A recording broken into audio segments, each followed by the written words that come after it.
Text WIN to 63225. One entry costs £2.50 plus one standard network rate message. Or text BONUS to 63225. 5 entries cost £5 plus one standard network rate message. Go to gbnews.com/win. Entries start at £2.50. Call 0903 686 3232. Calls cost £2.50 plus your network access charge. Or post your name and number to GB17 PO Box 8690 Derby DE1 9TT. UK only. Entrance must be 18 or over. Lines close at 4 p.m. on the 28th of November. Please check the closing time if listening or watching on demand.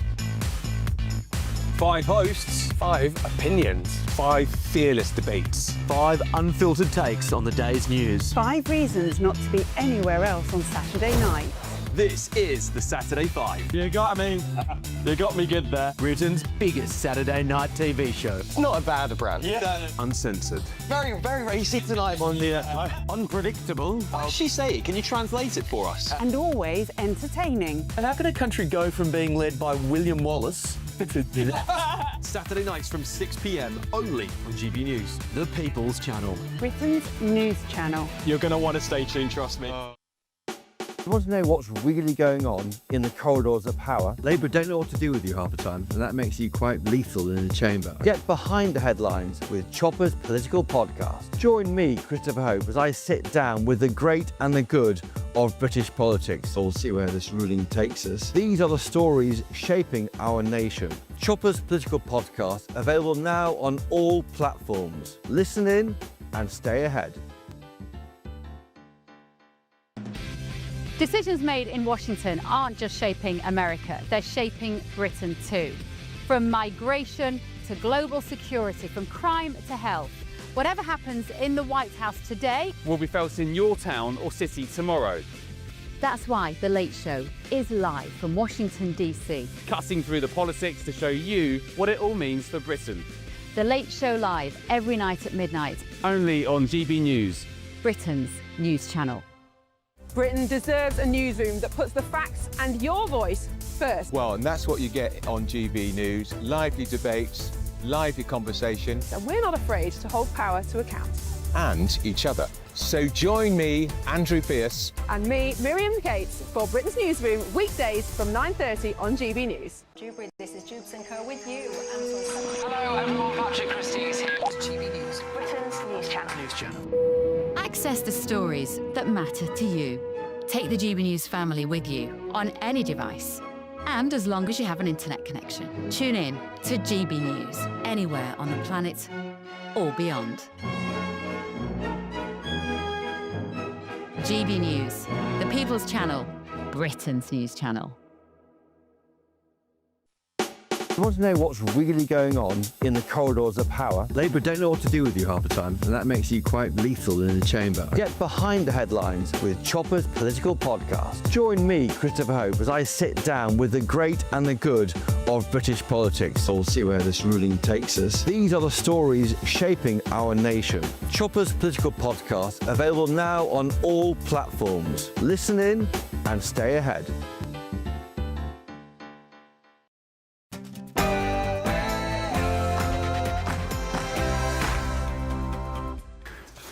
Wow, coming up is the Late Show Live with Ben, Leo, and Ben, all of our front pages here in Britain are basically summing up that the party that has complained and moaned and cried about anyone's attempt to ever deport anyone ever is now saying that they're going to deport loads of them and make life difficult for asylum seekers.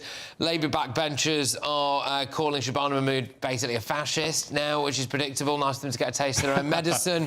And also, it might just be illegal anyway. So, because everything seems to be illegal now, doesn't it? So, not really the flying start to a migrant crackdown that Shabana Mahmood was hoping for. But the good news is, Keir Starmer's on the front of the Daily Mirror telling us all he's still going to be in charge at the next election. Yeah, and I guess we can just forget the last 10 years when everybody who had concerns about the levels of migration in the country and the fast-paced change of the identity of the nation was called a racist, bigot, Nazi, Hitler and whatever else. So yeah, we'll forget that. I just have concerns actually whether Labour will get this through Parliament. There's rumours of a backbencher rebellion tonight, talk of a repeat of the welfare saga. So yeah, big majority, but maybe a loveless one. Elsewhere tonight, Lucy Connolly came on the programme last night on The Late Show Live and she revealed a massive bombshell bombshell, saying that the United States administration here, President Trump, somebody from the administration, probably Rubio, requested directly to the UK government that she come to the United States to give evidence in Congress alongside Nigel Farage. Somebody in the Labour government, I don't know who yet, maybe Keir Starmer, maybe David Lammy, probably Lord Hermer actually, said absolutely not, Lucy Connolly, you may be released from prison, but basically you're still in prison circumstances, you're not going to the US. It wasn't for a jolly, it wasn't for a holiday at Universal World in Florida, it was to give evidence in Congress with Nigel Farage on free speech, but they said no. So tonight we're digging down into it, we're going to try and find out who done it in a typical game of Cluedo. Lots more to come as well on The Late Show Live. Let's do this.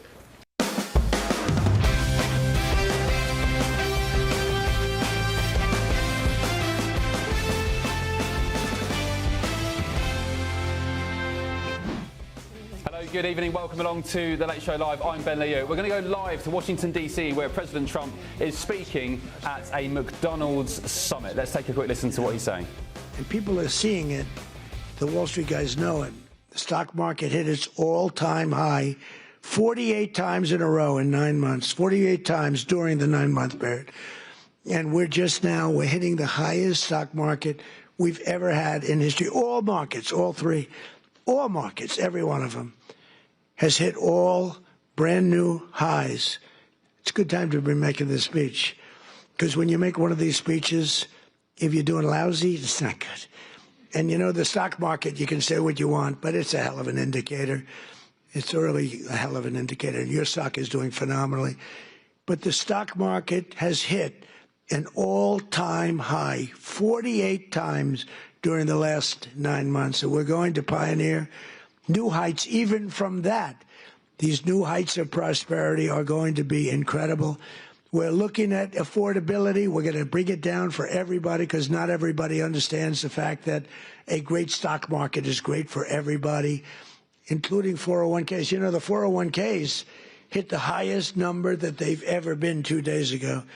And that's a lot of people. So they understand what's going on. And we're going to make the American dream two words that you didn't have. You didn't have those 2 words. Remember when Biden said, it's all about 3 words, the American dream. You don't want to ever get in that situation. Remember that? That was not good. It's all about 3 words, American dream. But possible, and you're going to make it really possible for millions and millions of people. And you have an administration that's got your back. You don't have an administration that wants to put you out of business, that wants to take away your water, that wants to have you not use a microwave oven, that wants to do all these horrible things that are going to destroy you. They were looking to destroy you and other businesses too. So together we're going to make America richer, stronger, prouder, and happier than ever before. And you people can be very, very proud of the job you've done. You're respected all over the world. And it's an honor to be with the McDonald's. Thank you very much, everybody. Thank you. Thank you.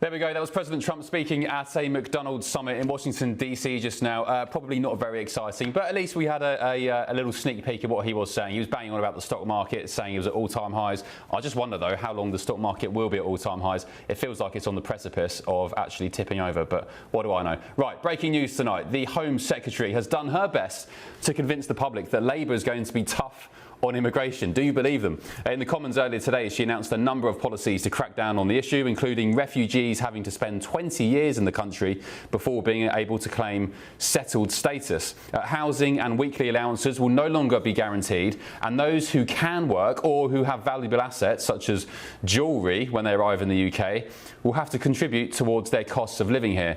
But Mahmood also has to convince her colleagues, so the government can, of course, get it through the Commons. I have big concerns that we'll see a repeat of the welfare bill here. A massive majority for Labour, but actually a bunch of MPs and foot soldiers who really aren't going along with your swift, sudden change in ideology. Some of their MPs on the backbenchers have called the measures shameful. Moments ago, Shabana Mahmood sat down with our political editor, Christopher Hope. Let's take a listen. Shabana Mahmood, thank you for joining us for your first interview on GB News. You said something shocking, I thought, in the House of Commons chamber tonight. You addressing a question from a white Lib Dem MP. You said, "I wish I had the privilege of walking around the country and not seeing the division that the issue of migration and asylum system is creating across this country. Unlike him," you said, "unfortunately, I'm the one who's regularly called an effing P word and told to go back home. It is I who knows through my personal experience and that of my constituents just how divisive the issue is of asylum in our country." Are you sick of well-meaning white people not addressing the issue of immigration because they can't walk in your shoes? Well, look, the point I was making in the chamber and the argument that I will be making all over the country is I can see that this issue is dividing people across our country. It is not an issue just of white people rejecting migration or asylum seekers. I see my own constituents deeply worried about the community tensions and a system that is out of control and is unfair. So the concern about migration is something that is shared by British people of every background and every ethnicity in this country. And I think that that should be acknowledged, because you have to acknowledge what people are thinking. It's wrong to say people feel that way when it's actually true. They are responding to facts. They can see a broken system because the system is in fact broken as well. GB News viewers watching this, listening to this, will be frustrated. You're not saying numbers will come down. You hope they will. You can't say it. Look, I know it's a low trust environment, right? I know that people will say that we've heard all of this before. I get that. I know there's a lot of cynicism that it's justified. So I'm not telling your viewers that they are wrong to feel or think as they do. Just judge us on our record. Well, joining me now is Reform UK councillor Layla Cunningham. Layla, I guess it looks like that Labour's been looking at the polls for the past 10 months, seeing Reform storming by a wide margin, and thought, maybe we need to do something about this. Do you have much confidence that they will succeed in their plans that Mahmood announced today? No, I don't actually, Ben, because if you really look at the plans, she's basically saying that if you do arrive here illegally on a boat, we're going to reward you with a 2-year fully welcome, fully supported, all-inclusive stay. I mean, that's not a deterrent, that's an incentive. A guaranteed 2-year stay for anyone who comes on a boat. It's an open invitation. And then she says, oh, we'll keep you and we'll only remove you once your country's safe. I mean, come on, you and I know that Afghanistan is not going to be safe in our lifetime, and they know it. And they're not really coming for settlement. They're coming for arrival. Entry is the main point. And they know that in 2 years they'll fight it under some ECHR claim. For me, it's a bit of virtue signalling. And yeah. Go on. So, sorry to interject, there's a bit of a delay. I guess in her defence, just playing devil's advocate here, Mahmood was saying in Parliament today that the sort of standard, the level of what's needed to define a safe country is going to be a lot lower than it was. For example, that she was reeling off some instances where we wouldn't send people back because the prison cells they would potentially end up in whatever country it was, were too small compared to UK standards. And she was saying, well, this is an absolute joke. Of course, we're going to scrap that rule. So they are, I guess, trying to do something to enforce deportations. But Ben, I feel they take us for fools because, for instance, the 3 countries that she said that she would crack down on visas if they don't take returns, I think it was Angola, Congo and DRC, only a handful of people have arrived on boat. Those are not the countries which we're worried about. There are other countries that are, she went for a soft target because if she goes for the hard target, she's going to fail. I mean, we have an over 80% success rate for people who claim asylum from Eritrea or Ethiopia. And then she said she wants to offer community sponsorship to have communities more engaged. But that worries me because in places like Rotherham or Rochdale, those communities that protected the rapists, will they be able to sponsor community sponsorship? So there's a lot of questions for me. I'd like to see actually her to get a returns agreement with Pakistan to deal with the rape gangs. But of course, she does have a political base to protect. So I haven't seen that yet. She also said that she's not going to guarantee housing or financial support, really. What are they going to do? Are they going to live on the streets? Are they going to become the council's problem? It's not thought through. And I want illegal entry. Reform wants illegal entry into this country to stop being decriminalised and to be treated as a crime. And if you enter this country illegally, you cannot claim asylum. It's what any serious country does. Yeah, and also you made a point there which I do agree with about kind of, I guess it's low-hanging fruit. Labour have been banging on about 50,000 deportations since they took power, but it's, and I'll say it again, I'll repeat myself like a broken record, it's the Vietnamese nail bar workers, you know, the sweet little women who, okay, granted, they shouldn't be here in the first place, but they're causing no harm. The people are concerned about the kind of third worlders who come from cultures totally alien to ours, who have different standards of objectivity towards women, children, so on and so on. Layla, whilst I've got you and before I let you go, do you know much about this big announcement tomorrow from Nigel Farage and Zia Youssef about foreign nationals who must bear the brunt of filling the black hole in Britain's finances? Do you know much about that? I don't, but you know the problem is that we are paying a lot. Taxpayers are paying a lot for foreign nationals who can't pay their way because we've imported foreign cheap labour who import with them low wages and can't pay themselves. And I think it will address that, but yeah. I don't know the full details. We'll have to wait and see. No, it's fine. There are scant details around. I think it's breaking the Times. It says that Farage will announce £25 billion worth of cuts, and they plan to strip EU nationals of benefits and cutting foreign aid as well. And this would avoid, they say, the need for tax rises in the budget. So I guess, yeah, we'll see what happens with that. Layla, thank you for your time and staying up at this hour. So just briefly, what do you think of that? Well, I think it's important. You know, we are giving 13 billion in foreign green aid. While they're talking about raising taxes on working people. I mean, I don't want to give foreign green aid 13 billion. That's a huge amount. And all they're talking about tax rises. This government never talks about cuts. And I think it's about time a government spoke about foreign aid cuts. We have to take care of our own first. Yeah, indeed. Layla, thank you very much. And good point as well. They're banging on about a black hole. You've got 13 billion, I was about to say million, it's billion for foreign aid in African countries. You've got 22 billion on a carbon capture scheme that even green zealots and, you know, climate crisis advocates don't like. We can go on and on. Public sector pay rises. Layla, thank you. We'll catch up soon. Appreciate your company. Let's get a take now of Freddie Hayward, the US correspondent at the New Statesman, who joins me live in our Washington studio. Freddie, good evening. Thanks for your company. Welcome along.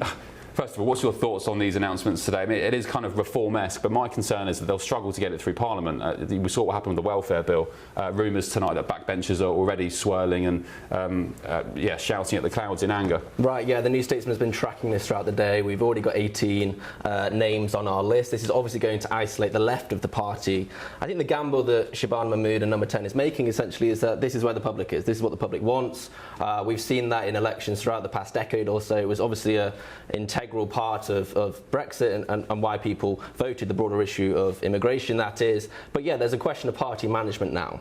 And I think given that Keir Starmer is in a very tricky position, he is going to face a lot of criticism out in the open, not just behind the scenes, not just people saying to Number 10 that we don't like this policy, but actually going out there onto the news and questioning what he's doing. So yeah, he's isolating the party, but they obviously think, Number 10 and Shabana Mahmood, that they have to deal with the immigration issue before the next election. Otherwise, as the polls show, reform seem likely to get in. Has Shabana Mahmood particularly got a sort of a trust problem, an image problem? Because it was only years ago she was filmed on the beaches of Lesbos, the Greek island, which was the gateway to the migrant crisis into Europe, helping migrants onto the shores from dinghies. In 2018, I think she called for an amnesty of all illegal workers in the UK. And suddenly, just a few years later, because they're tanking in the polls, she's now channeling the spirit of Nigel Farage. I mean, do you think the electorate buy that? Well, I think Labour have a broader image problem. Yeah. We didn't hear this during the general election campaign. Remember, back then it was all about smashing the gangs. It wasn't really about overhauling the asylum system in general, and it was definitely not about trying to tweak the ECHR, the European Convention on Human Rights, which is exactly what Shabana Mahmood is now promising. They're not saying they're going to leave the ECHR, but they're going to try and change some of the ways in which articles like Article 8 is applied in the UK. So that is a huge shift. I mean, maybe it would have been better for Labour to have this intellectual conversation to convince voters before the election to say, well, actually, we've thought this through, we stand on these principles, this is why reform and Nigel is wrong, and this is what we believe in. Instead, they're playing catch-up, and that's been a theme of this government so far. Yeah, and they did have 14 years to prepare themselves as well, right? Let's just take a quick look at the front page of the Daily Mirror, if you've got it. Keir Starmer pledging tonight, Freddie, to stand the course, go the distance, and he'll be the leader at the next election. I guess he's saying the next election will be in, 28? Do you think he'll survive? Well, let's see. I mean, I think if you have to say it, then that's a bad sign in itself, isn't it? I mean, to take a front page and say that to try and quell these rumours of dissent. I think some people are looking at Wes Streeting, of course. They're also looking at Andy Burnham in Manchester. Some other names that come up include Shabana Mahmood herself. So when this talk starts, when the momentum builds, as Boris Johnson and all those former Conservative Prime Ministers know, then it's quite hard to stop. And I think the key for the government now is to essentially deliver on the promises, to increase their support within the polls, to address issues like immigration, but also to look at things like economic inequality, which we don't hear so much about. So logistically, how would a leadership challenge manifest? Would they wait? I mean, there was talk that Wes Streeting was going to be doing it around the budget, you know, wait for the budget to be delivered, total flop, and then he'd make a move then. But I mean, could it come at it's about to call it the midterm elections, I've been in DC too, in the council elections next year, the local council elections? That's how people are talking. They need around 80 signatures. It's actually quite hard. It's much harder than the Conservative Party. The Conservative Party, you can do it all in secret, and it's much easier to get rid of a Prime Minister. It's harder in Labour. But let's see, we don't yet know. The signs are looking bad, and as I said, they need to start delivering on their promises, and Keir Starmer needs to get some grip of the narrative. He's not been able to do that. Shabana Mahmood, I think, is actually probably helping the government with this announcement, because this shifts them to where the public and voters are. We've seen for a very long time that this is a top issue for them, and the government haven't done enough yet to deal with it. And also, Freddie, I was chatting to you off air just before the show. I was asking whether you think, well, I've got this theory, right, and viewers probably know it by now, that I think we're maybe 3, 4, 5 years behind the US politically, sort of culturally as well.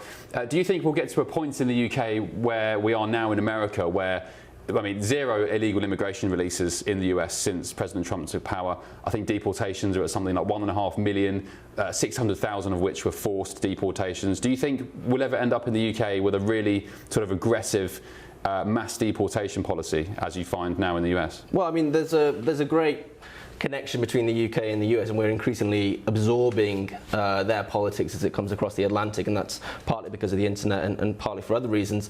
But I think this is Labour's task, isn't it? Is to prevent the rise of someone like Trump. Nigel Farage and Donald Trump have their differences, but they represent a similar type of politics, which is a form of right-wing populism.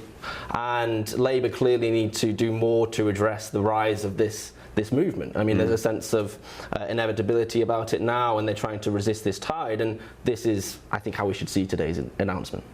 I may be or may not be going on an ICE raid later on this week. How do you think the ICE raids and the way really they're sort of handling themselves are going down with Republican voters, those who did vote for President Trump? Well, it's interesting, isn't it, that the immigration issue has actually left the political scene in the US a lot. I think lots of people are very upset about the brutality of some of the raids. I think people are watching some US citizens get deported or be arrested or be harassed, or those landscapers or whoever it might be who are just trying to work hard. I think that turns them off. I mean, of course, as Bernie Sanders himself has said, that the influx during Biden's administration was very detrimental to the Democrats. That was not planned. That was not good for anyone. That was not part of an ordered system. And Bernie Sanders has made this point.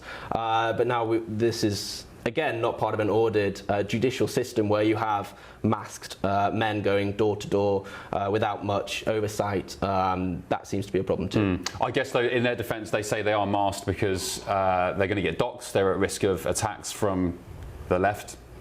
I think that's a very generous interpretation of why they do it. Why would they be masked then? I think it's much more to do with the aesthetic.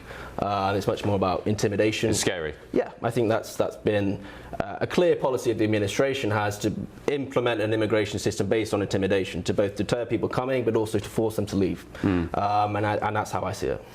One similar proposal from Mahmood today was, of course, I mean, we do it already, but paying people to leave the UK. I think a figure of up to £3,000 was quoted, which seems quite generous compared to the US. I think there was an advert here with Kristi Noem saying we'll give you $1,000 to self-deport. I mean, is that going to fly in the UK? $3,000 per person to leave? Sounds like quite a lot of money. I think the government's argument is that essentially this is a much cheaper way to get people who don't have a right to be in the UK to leave. Yeah. And I think if they make that case, that's quite a rational position to hold. Freddie, thank you for your company. Really appreciate it. And yeah, do join us again soon. Thank you, mate.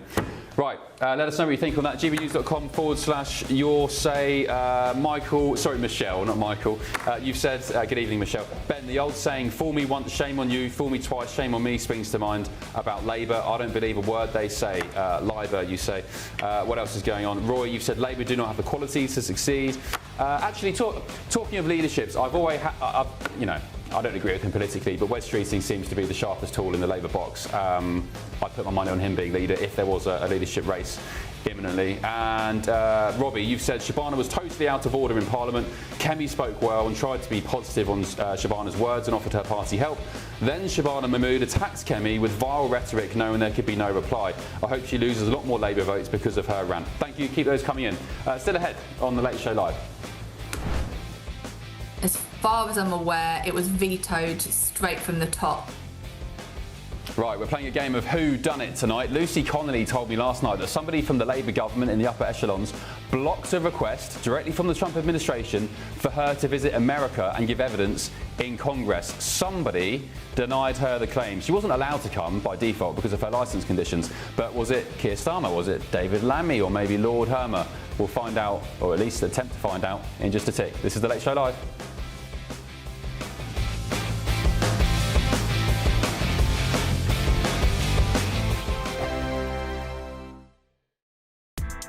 Join me, Nana Akwe, for an informative, interactive news programme with a difference. It's fun. No, he didn't say that, Dave. I'm so surprised. I think there's an element of truth to that. Join me from 3 p.m. every weekend, only on GB News, Britain's news channel. Hi, I'm Michelle Dewberry, and my show is your opportunity to cut through all the noise and dive in headfirst to some robust debates. Ideas clash. Situation, isn't it? No, because the failure is you're deliberately avoiding my point. Nothing's held back. And if you think this is the end of it, wait for more. And we do not shy away from the difficult stuff. Sometimes I want to shake people and say, if only you understood. So join me on Jubes and Co weeknights at 6 p.m. only on GB News, Britain's news channel. Britain was once the envy of the world. But look around. A nation that no longer knows what it is or where it's going. A country that's broken.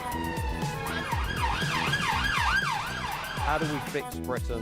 How do we bring it back? Friday night with Matt Goodwin at 8 p.m. only on GB News.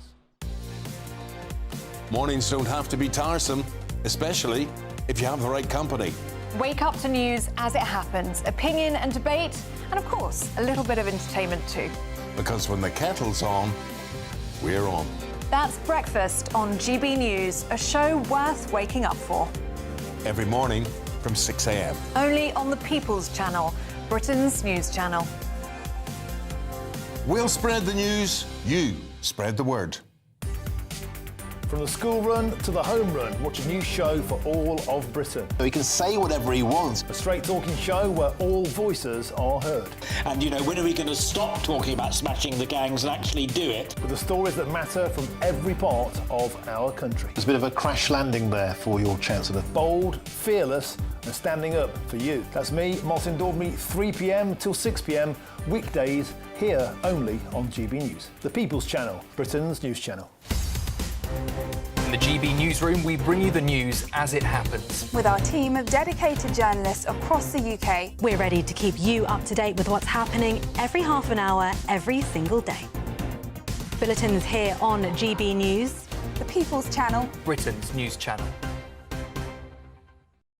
Westminster's full of talk, but out here, it's the real world. Am I allowed to talk then? No, that's it.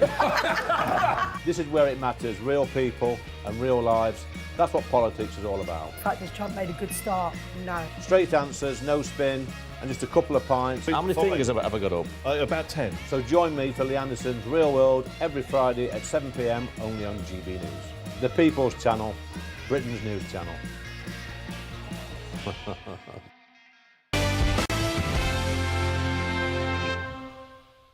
Thrilled to be here with the men and the women who are really the heart and soul of one of the greatest, most admired and most successful companies in the history of the world, frankly.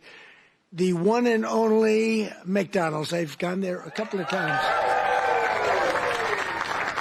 And I'm honored to stand before you as the very first former McDonald's fry cook ever to become president of the United States. And I actually was there for about 30 minutes, and that was 30 minutes longer than Kamala was there, right? Ah, what a career it was at McDonald's for the president. 30 minutes and then he won office again. I've not had a McDonald's actually since I've been in America. Don't think I quite fancy it anymore. Anyway, welcome back to the Late Show Live. I'm Ben Leo. That, of course, was US President Donald Trump moments ago as he delivered remarks at the McDonald's Impact Summit in Washington, D.C.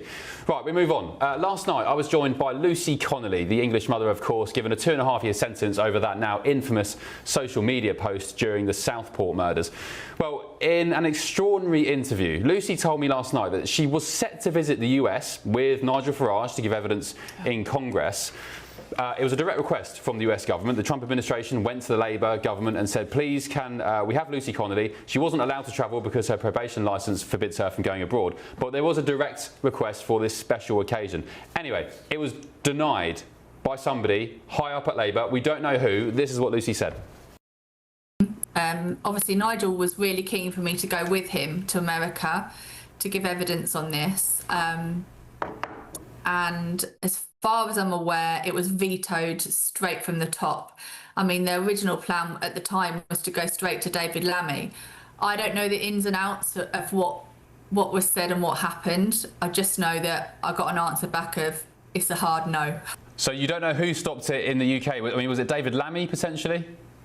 Possibly, but that again, that's I think, I don't know. I do know that they did go straight to the top. They bypassed probation and went, you know, to the government, and yeah, it came back as a absolutely not. Down the line is journalist and commentator Candice Holdsworth. Candice, it's a game of Cluedo, I guess. Who done it? Was it Keir Starmer in number 10? Was it David Lammy in the Foreign Office? Was it Lord Hermer in Whitehall in the AG's office? What do you make of that?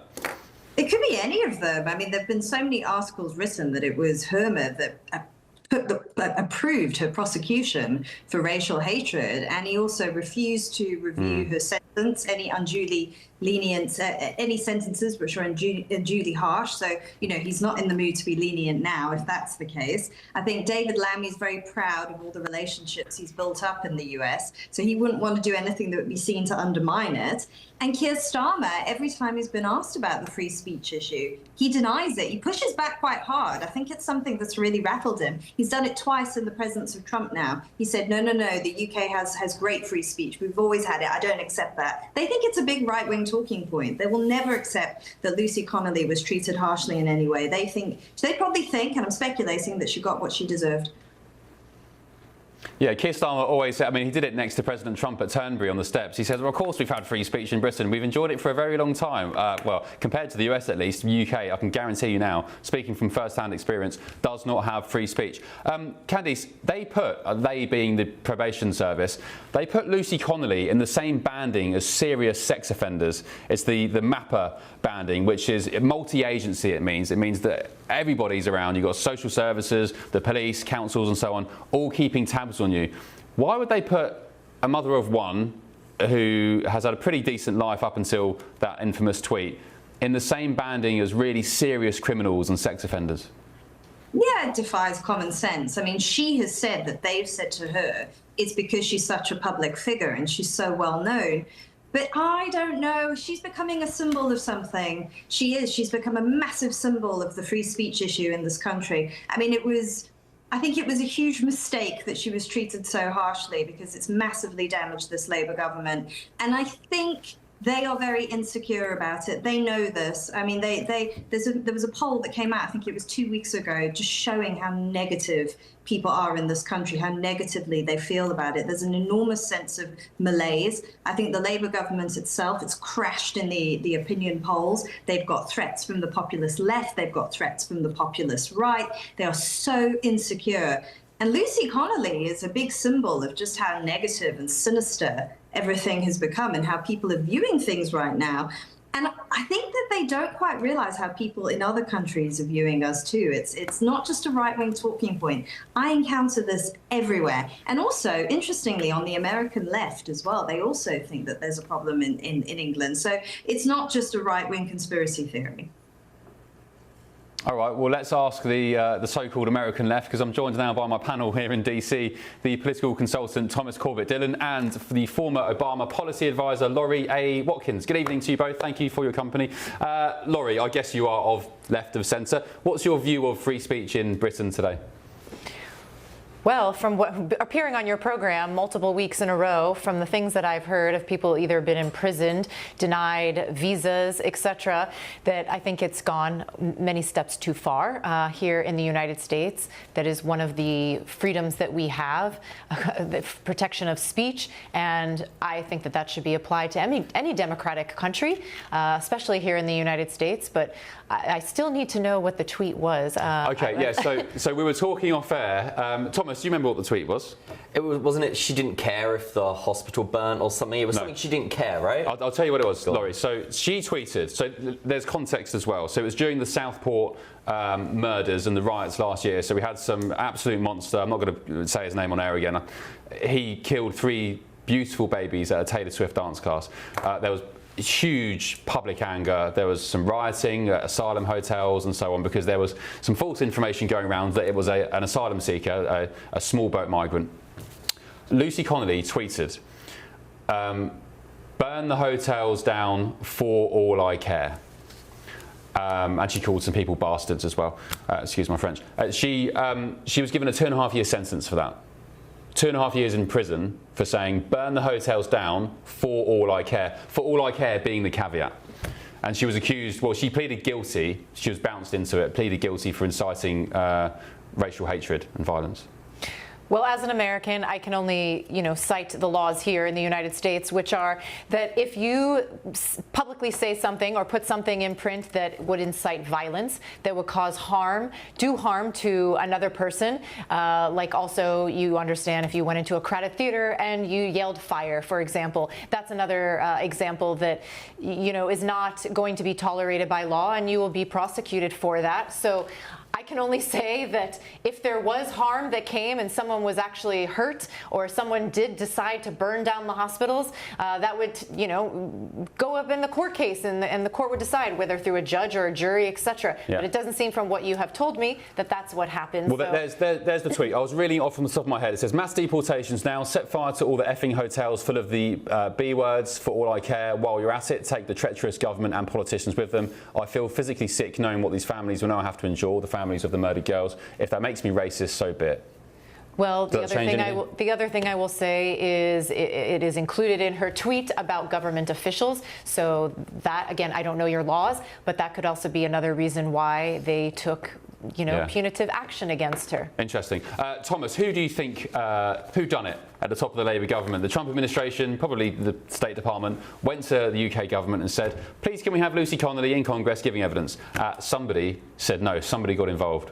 Yeah, and I think something that's interesting in this story that I don't think a lot of people notice is this happened in September 2024. This is 1 month before President Trump won the election. And I think if this had happened, we have seen not many of these cases have happened since. I think President Trump winning and his administration being so pro-free speech, the UK government have really slowed down some of these things. I think if Kamala had won the election, we might not be seeing them being as lenient on free speech anymore, because the president and particularly Vice President J.D. Vance are very passionate. J.D. Vance has raised Lucy's name many times, and I think that it really shows that the Americans are putting pressure on the British government, because remember, free speech is a founding principle of our greatest ally. And the fact that the British government are willing to even push on some of these things, I don't think it's a very smart decision for the government. Yeah, and Candice, there was a report yesterday saying that the White House is now open to having British political refugees, people who have been persecuted for their thoughts on migration, maybe free speech,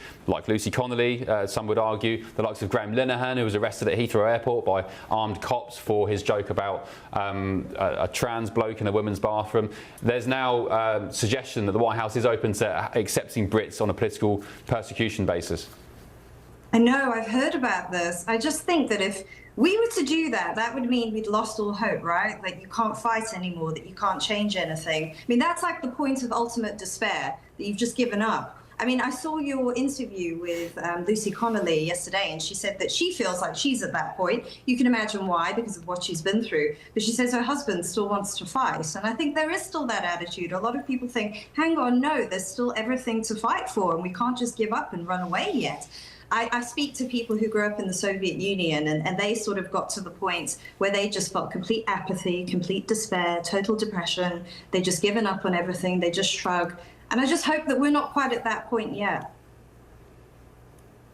Yeah, I don't think we should run away. I would be very, very reluctant. In fact, I wouldn't be reluctant. I wouldn't do it. I'd stay in the UK and fight. I know I'm here in DC, but I'm actually doing, I think I'm doing important work, trying to show Britain maybe what can be done if you've got a bit of political will. So, but yeah, for everyone else, we need to stay. We can find our mojo again. We can pull ourselves up from the bootstraps and, reignite that great British spirit. Candice, thank you. I'll leave you to enjoy your evening. Thanks for your company tonight.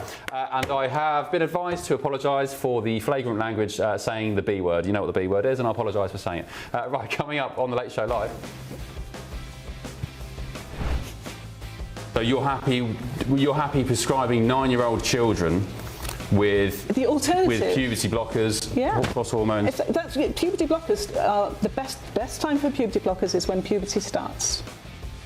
Well, the fallout from that explosive interview last night with a gender-affirming care doctor continues. 5, 6, I think maybe 7 million views now online across all social media platforms. It was a massive interview and it certainly caused some controversy. Is it now time for the White House to step in and stop that woman, stop her company, servicing American kids? This is the Late Show Live, back in just a tick.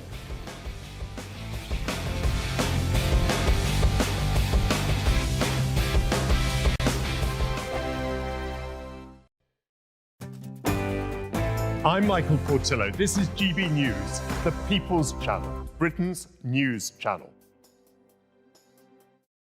Westminster, the ultimate clique. And you're fighting like rats in a sack. But here on the Camilla Tominey Show, we ask the questions the establishment media is too scared to ask. OK, let me ask you a straight question, because I know you're a straight-talking politician. Whether it's net zero, illegal immigration or law and order, nothing is off-limits. You had the power then. Yeah, as I and say, now you've lost it. That's the Camilla Tominey Show, a politics show that's fearless. But no, let me finish my question if you don't mind, because it is my show. Sundays at 9:30, only on GB News, the People's Channel, Britain's news channel.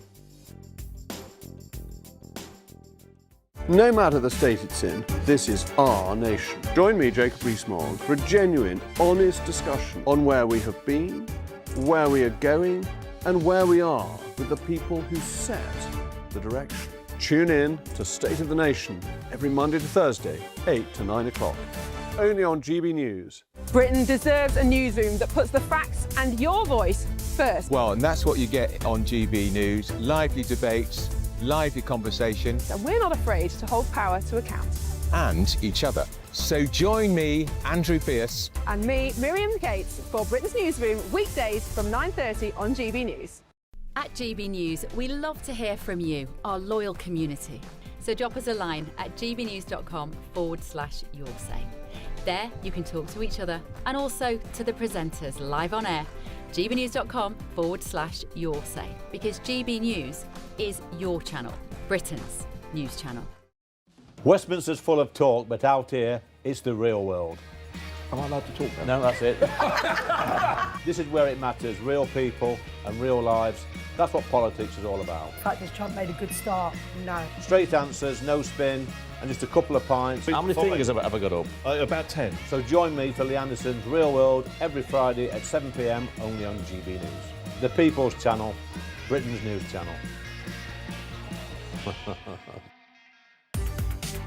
From the school run to the home run, watch a new show for all of Britain. So he can say whatever he wants. A straight-talking show where all voices are heard. And, when are we going to stop talking about smashing the gangs and actually do it? With the stories that matter from every part of our country. There's a bit of a crash landing there for your Chancellor. Bold, fearless and standing up for you. That's me, Martin Daubney, 3 p.m. till 6 p.m, weekdays, here only on GB News. The People's Channel, Britain's news channel. I'm Stephen Dixon, and thanks for joining us on GB News, Britain's news channel.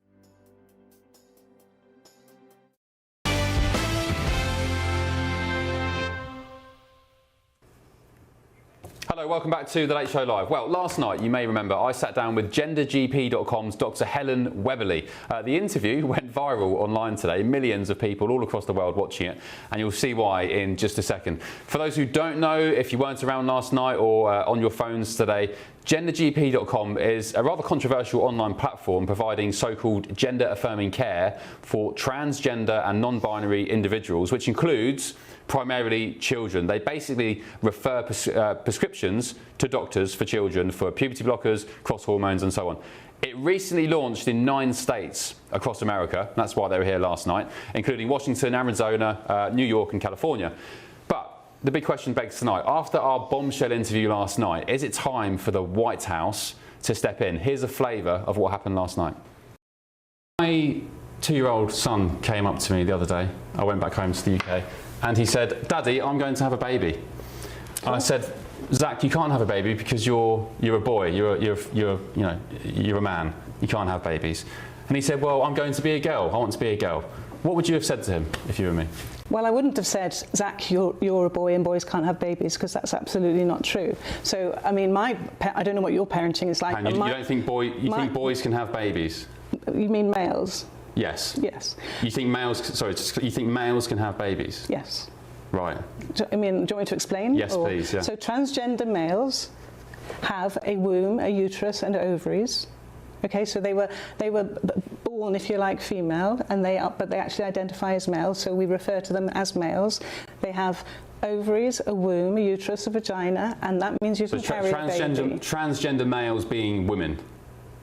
Well, that's extremely disrespectful to transgender males. I don't. Well, they are women, aren't they? They're biological women. They are males. Well, if they're males... What do you mean by biological women? Well, hang on a minute. If they're males, why do you call them transgender males? Why put transgender in the... Transgender is an adjective. So you're happy prescribing 9-year-old children with the alternative, with puberty blockers, cross hormones. Puberty blockers are the best time for puberty blockers is when puberty starts. Why would you offer somebody with gender dysmorphia? No, excuse me, gender dysphoria. Dysphoria. Why would you offer somebody with gender dysphoria potentially a dark pathway to permanently changing their body? Yeah, that's because that's what they want. Cutting off their genitals. Because that's what they want.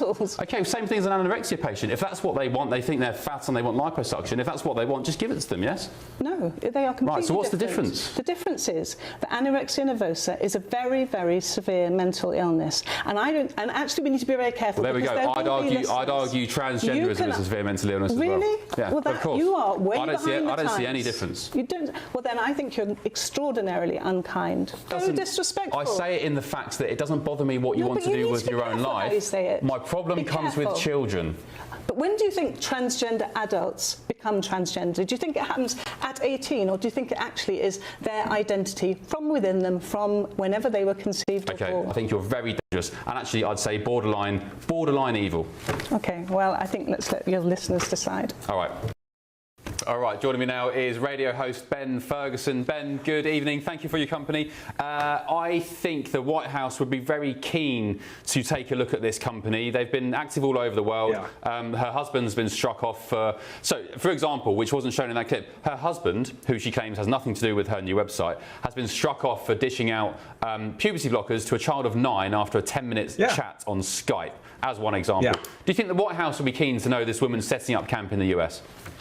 I think they certainly are going to look at this. If I know Donald Trump as well as I think I know Donald Trump in this White House. But the part here that is just, I think, so disgusting is the fact that I don't think that the woman you're interviewing is an idiot. I think she knows that a woman is the only one that can have a vagina and a man is the only one that can have a penis. What I do think she is really trafficking in here is the fact that she is making money off of this. And you're taking children, you're helping mutilate them because you know they're addicted to you like a drug dealer.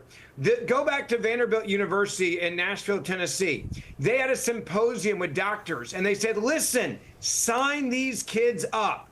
They're worth $1 million, $2 million over their lifetime if you can take advantage of them and you can convince a dude that he's a chick or a chick he's a dude. The other part that's sick and perverted about this is I think that she is a woman knows exactly what she's trafficking in here. This is no different than a cartel. This is no different than fentanyl or cocaine or heroin.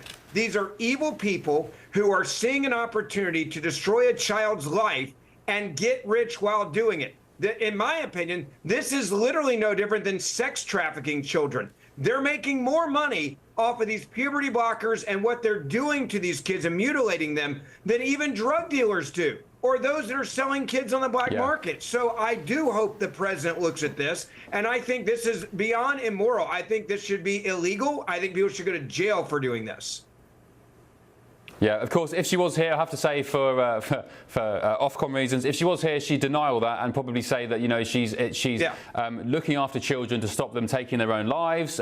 She's by the way, and let me push back on that.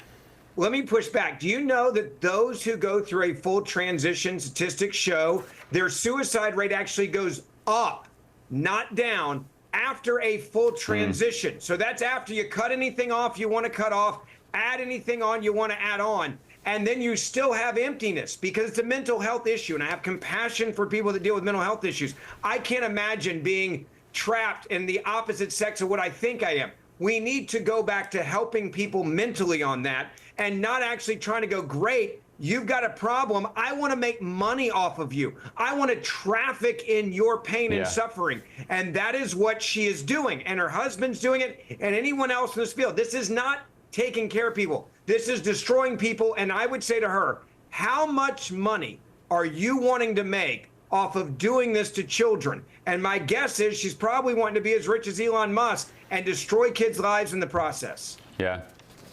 All right, Ben. Yeah, and just for the record, I said again last night, I have no problem with the trans people. Do what the hell you want in your own, you know, it's your life. If you want to, you're over 18 and you want to cut it off, knock yourself out. Leave the children but you don't alone. do it to children. Yeah. Exactly. Ben, thanks very much, mate. Appreciate your company. We'll catch up soon.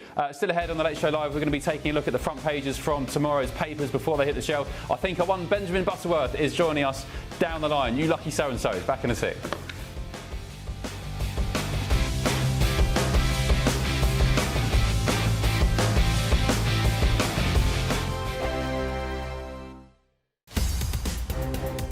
Newsroom, we bring you the news as it happens. With our team of dedicated journalists across the UK, we're ready to keep you up to date with what's happening every half an hour, every single day. Bulletins here on GB News, the People's Channel, Britain's news channel. Mornings don't have to be tiresome, especially if you have the right company. Wake up to news as it happens, opinion and debate, and of course, a little bit of entertainment too. Because when the kettle's on, we're on. That's Breakfast on GB News, a show worth waking up for. Every morning from 6 a.m. Only on the People's Channel, Britain's news channel. We'll spread the news, you spread the word. Westminster's full of talk, but out here, it's the real world. Am I allowed to talk then? No, that's it. This is where it matters, real people and real lives. That's what politics is all about. In fact, has Trump made a good start? No. Straight answers, no spin, and just a couple of pints. How many fingers have I got up? About 10. So join me for Lee Anderson's Real World every Friday at 7 p.m. only on GB News. The People's Channel, Britain's news channel. At GB News, we love to hear from you, our loyal community. So drop us a line at gbnews.com/yoursay. There you can talk to each other and also to the presenters live on air. gbnews.com/yoursay, because GB News is your channel, Britain's news channel. Join me, Nana Akweer, for an informative, interactive news programme with a difference. It's fun. No, he didn't say that, though. I'm so surprised. I think there's an element of truth to that. Join me from 3 p.m. every weekend, only on GB News, Britain's news channel.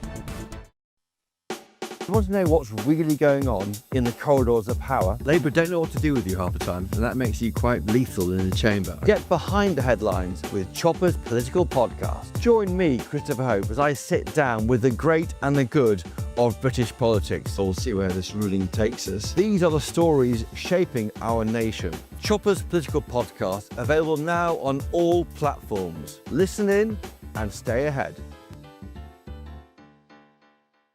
Hi, I'm Michelle Dewberry, and my show is your opportunity to cut through all the noise and dive in headfirst to some robust debates. Ideas clash. Situation, No, isn't it? no, Because the failure is you're deliberately avoiding my point. Nothing's held back, And if you think this is the end of it, wait for more. and we do not shy away from the difficult stuff. Sometimes I want to shake people and say, if only you understood.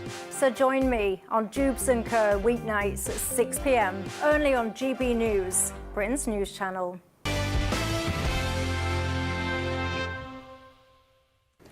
Welcome back to The Late Show Live. Let's have a look at the front pages from tomorrow's newspapers. Hitting the shelves, the Metro. Labour asylum mutiny begins as the Home Secretary reveals sweeping changes. This will be a problem for Labour if they can't get their policies through. We saw it with the welfare reform. The Sun, it just doesn't add up. Fury at parks for illegal migrants. The Telegraph, Mahmood turns the air blue in a blast at Liberals. I mean, Mahmood was a Liberal about 5 minutes ago. She's on the beaches of Lesbos welcoming all the migrants into Greece. The Mirror, Keir Starmer exclusive. I'll lead Labour at the next election. Sounds optimistic. Let's get the take of journalist and broadcaster Benjamin Butterworth from London. Benjamin, somebody on your say has said, Big Ben and deluded Ben. I'm not sure if I'm Big Ben or deluded Ben, but yeah, what's your take? I'm not saying a word, actually. I want to keep my job. I'll be Big Ben, you can be deluded Ben. What do you want to talk about, Benjamin? Well, the front pages are basically all about those proposals from the Home Secretary about what to do with illegal immigration. And so there's a couple of different angles on it, though. The Daily Mail and the Telegraph have gone with the racist abuse, which Shabana Mahmood cited in the Commons. We can't repeat it on television. But basically, she got very angry at a Green Party MP and a Liberal Democrat MP saying that this could be divisive. And she talked about the abuse that she, as a kid of immigrants, has experienced in the UK.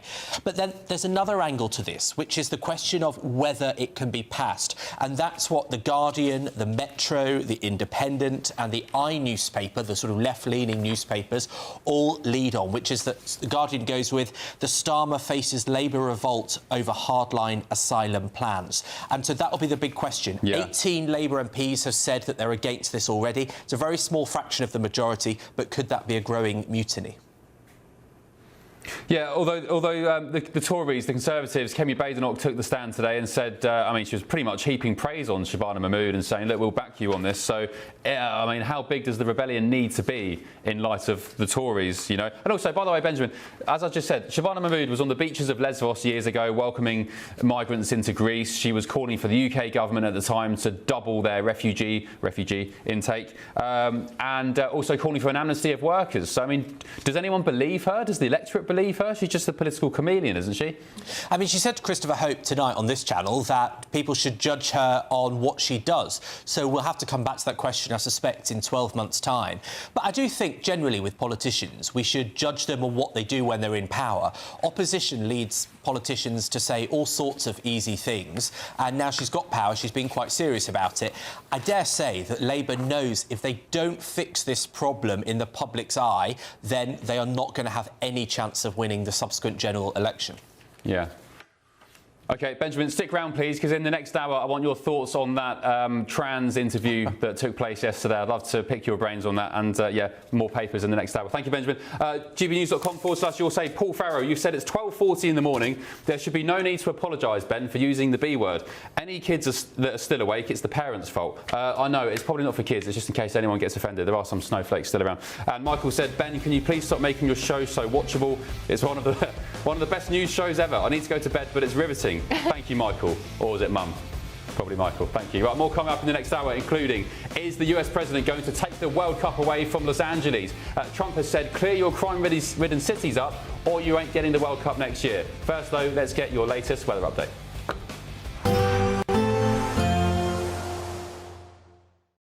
Today, clouds overhead.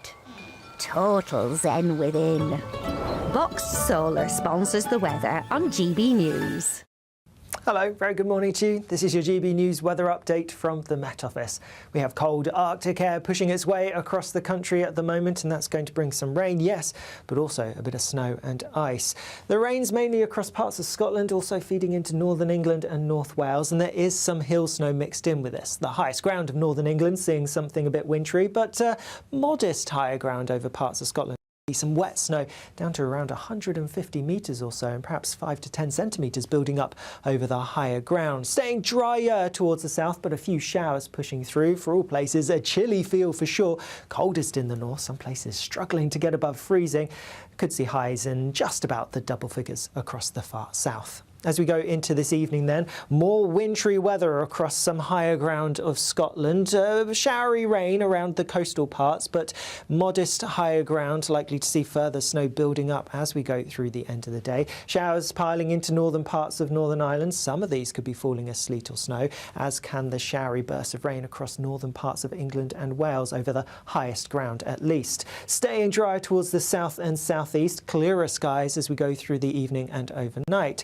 The showery rain, sleet and snow across northern parts gradually making its way further southwards. The further south it gets, the less likely you are to see anything wintry. That being said, some sleet or snow is possible across higher ground towards central parts. Clearer skies coming into parts of northern and western Scotland in particular, and here temperatures could really drop. A harsh frost, some icy patches, and we could see temperatures dropping into negative double figures perhaps. Later on as we go into tomorrow, we are going to see some showery rain pushing across parts of the southeast. Don't really expect any sleet or snow here, and then otherwise showers piling down on that cold northerly wind, so coastal parts towards the north, east and west seeing some showers. Some of these could be a bit wintry at times, more inland areas staying dry but pretty cold. Today, clouds overhead, total zen within. Box Solar sponsors the weather on GB News. Mornings don't have to be tiresome, especially if you have the right company.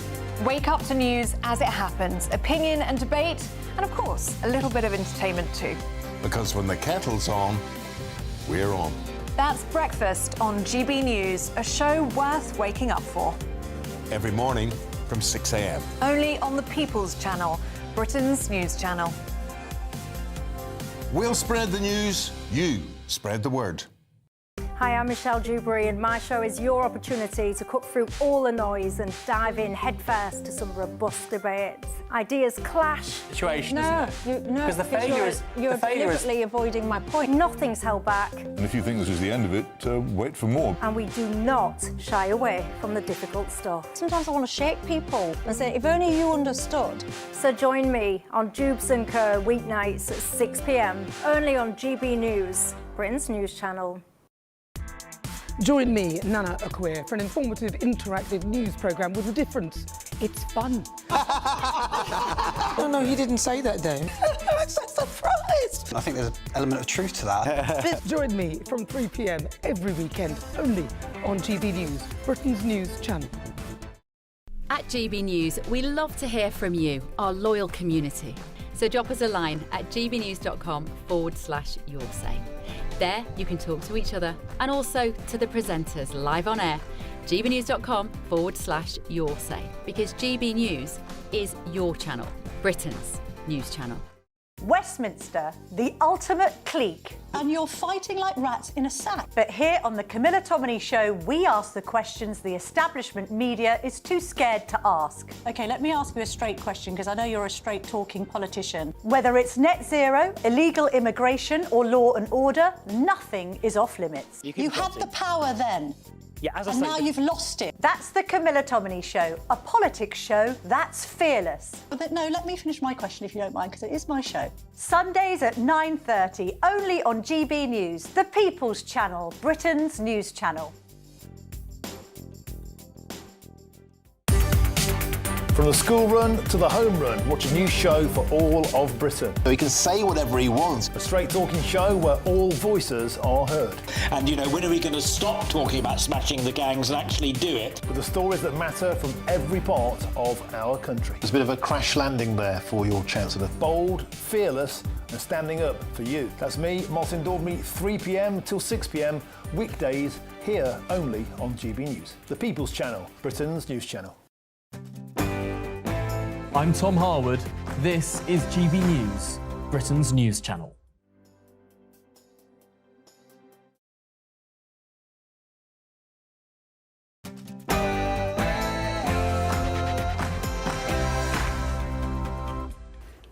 Tonight on The Late Show Live, President Donald Trump has issued a stern warning to crime-ridden hellhole cities all across the US. Clean up your backyard or you ain't getting the World Cup games next year. And tomorrow, big day, the Epstein files could be voted on to be released. Hallelujah.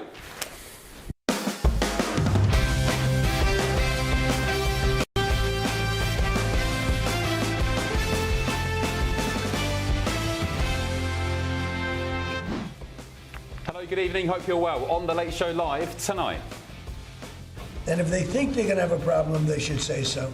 We can be in there in 24 hours notice. And could Donald Trump take next year's World Cup away from the likes of LA, Boston and other crime-ridden cities, showing them the red card if their politicians don't behave? We'll cross live to the West Coast for the latest in just a tick.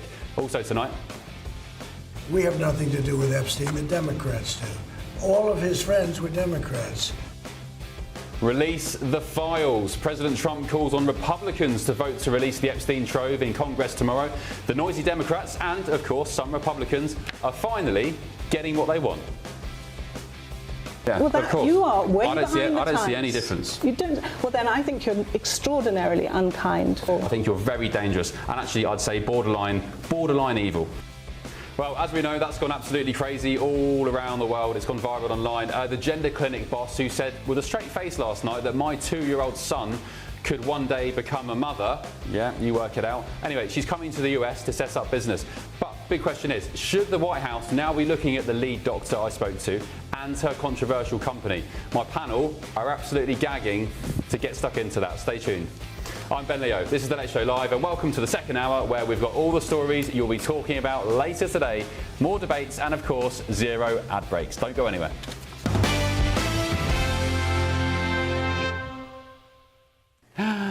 Breaking tonight, President Trump has threatened to show the red card to stadiums all across the US cities who were due to be hosting 2026 FIFA World Cup games. The likes of Los Angeles has been threatened to sort its rocketing crime rates out. I love Los Angeles. If they want help during this, I would love to send in National Guard or whoever's necessary to help them. I want it to be great. I'd love it to be in Los Angeles. I love the place. It's a natural for Los Angeles. If we think there's going to be crime, if we are obstructed by the governor, and maybe he won't obstruct, maybe it'll be great. But I'd love him for him to call and say, you know, we'd like to have some extra help, because if there's even a hint of a problem, we want to get in there before the problem occurs. We want to make it totally safe for Johnny and FIFA and all of the great people that are going to be there. And I think that's going to happen. I would be honored to help California if they're going to have a problem. And if they think they're going to have a problem, they should say so. We can be in there in 24 hours notice and do a great job. All right, well, joining me now is political commentator in Los Angeles, Paul Dudderidge. Paul, good evening to you. So which cities is President Trump threatening? Los Angeles, of course, is one. What's he saying? Which cities are up for the chop, potentially?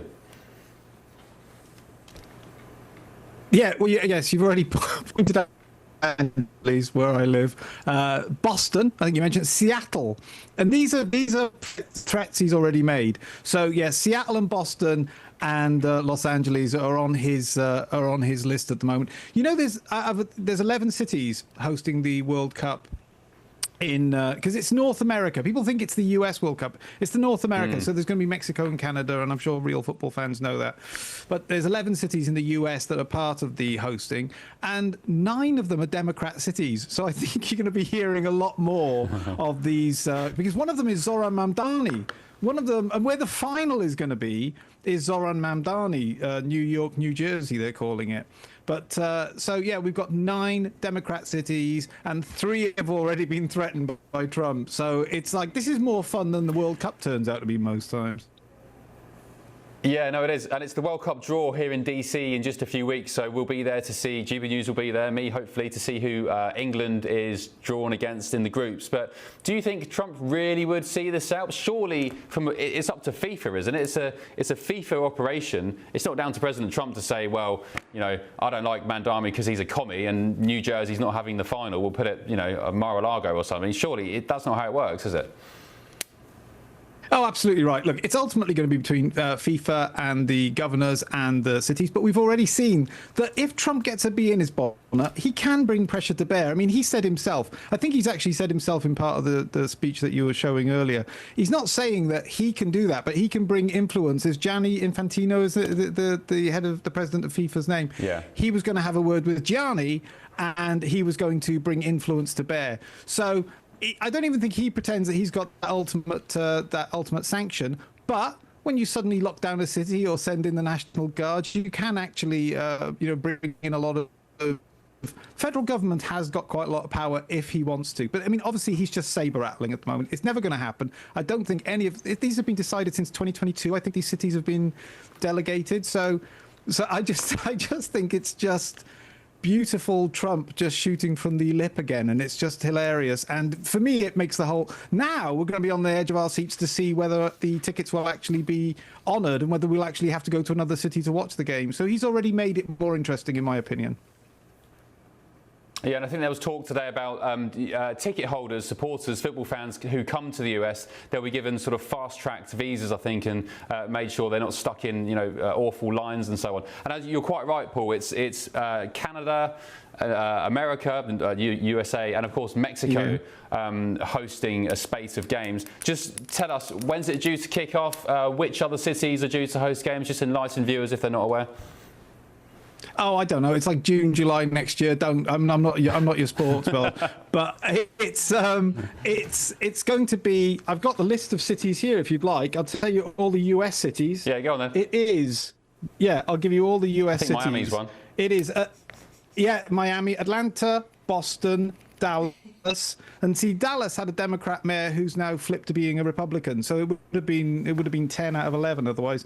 Houston, Kansas City, Los Angeles, God willing, Miami, New York, and then there's a couple more. You got to have Philadelphia, San Francisco, and Seattle. So they'll be the US cities, and let's face it, Canada ain't really got cities, so they're just, it's a big field. So that's they don't kind of count. But yeah, they're the proper cities that they're going to be hosting the games at. It's a giant ice rink. Paul, thanks very much, mate. Appreciate it, and we'll catch up soon on The Late Show Live. Let's speak to my panel now here in DC, political consultant Thomas Corbett-Dillon and the former Obama policy advisor Laurie A. Watkins. Thank you for the Miami tip in my ear. My home state. It's the, you guys, you're not big fans of football, are you? I mean, football means a different thing to you. Oh, it's great. Your football is look, NFL versus soccer. I know it's not the same, but I'm a huge soccer fan. Oh, good. It's great. Are you looking forward to it next year? I am, and I think this is FIFA's big moment. They have been waiting for years. If they can get America to go football crazy, this is big budget for them. So they're really pushing this hard. It's going to be a big moment. They're trying to copy what Formula One did. Remember, no one in America knew Formula One. Now it's like the biggest thing. It's a big money maker. I know, and that's kind of, look, I've loved Formula One since the days Damon Hill won his first World Championship in 1996 at Suzuka.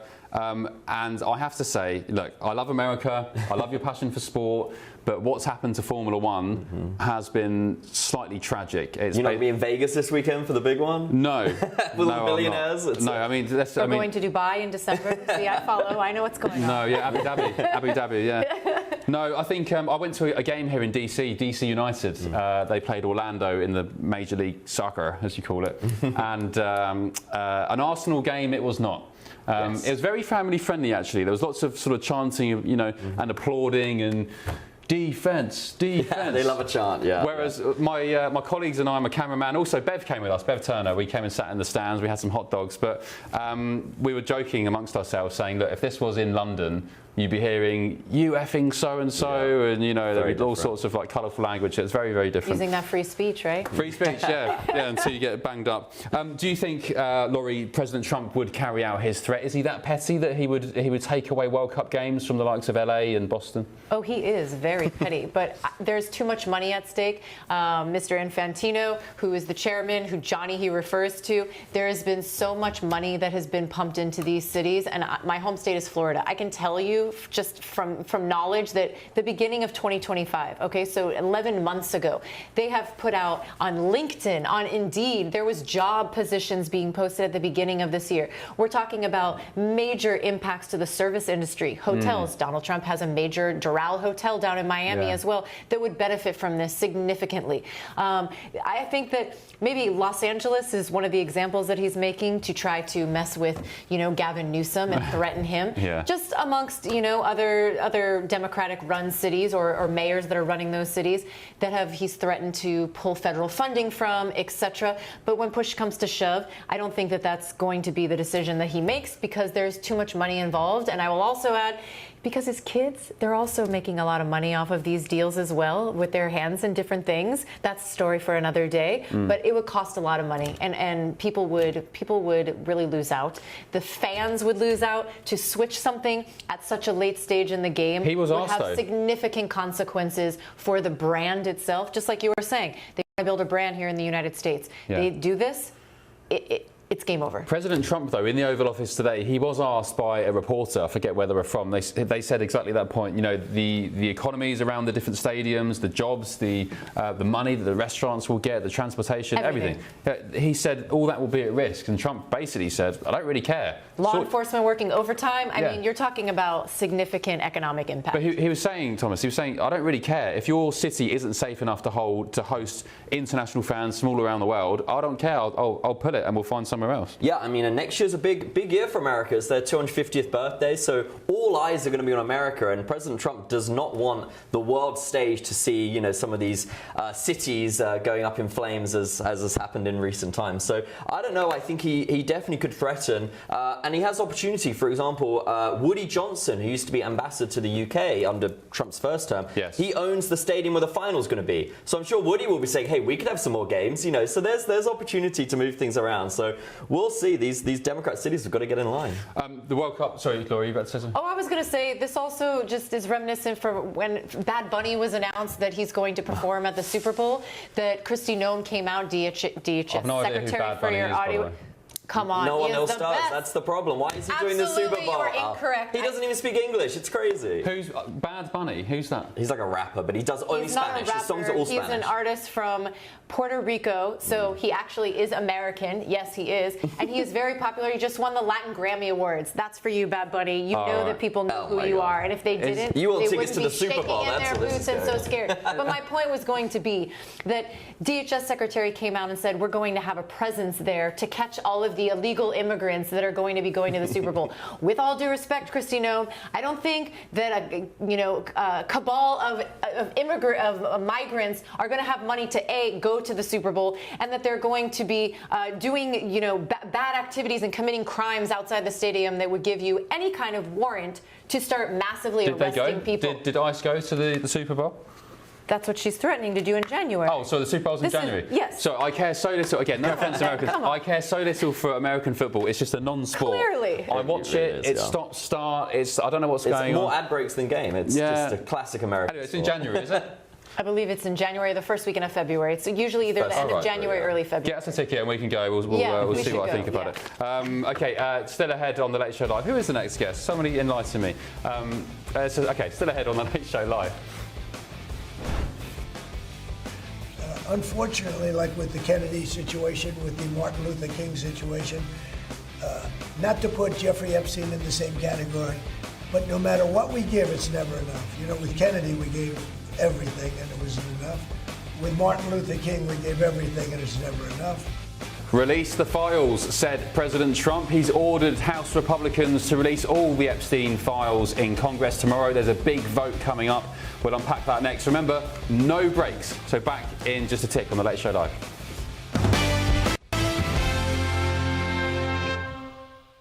We have nothing to do with Epstein. The Democrats do. All of his friends were Democrats. You look at this Reid Hoffman, you look at Larry Summers, Bill Clinton, they went to his island all the time, and many others. They're all Democrats. All I want for people to recognize a great job that I've done on pricing, on affordability, because we brought prices way down, but they're going way lower, on energy, on ending 8 wars and another one coming pretty soon, I believe. we've done a great job. And I hate to see that deflect from the great job we've done. So. Okay, that was President Trump today calling for the release of the Epstein files. So, guys, panel, welcome back. Thomas, Laurie, there's a big vote in Congress tomorrow. I think about 1:30 p.m. Trump has now, after weeks of saying it's a hoax and he doesn't care about it, he's ordered all Republicans, his party colleagues, to vote for the release of these files. What's changed his mind?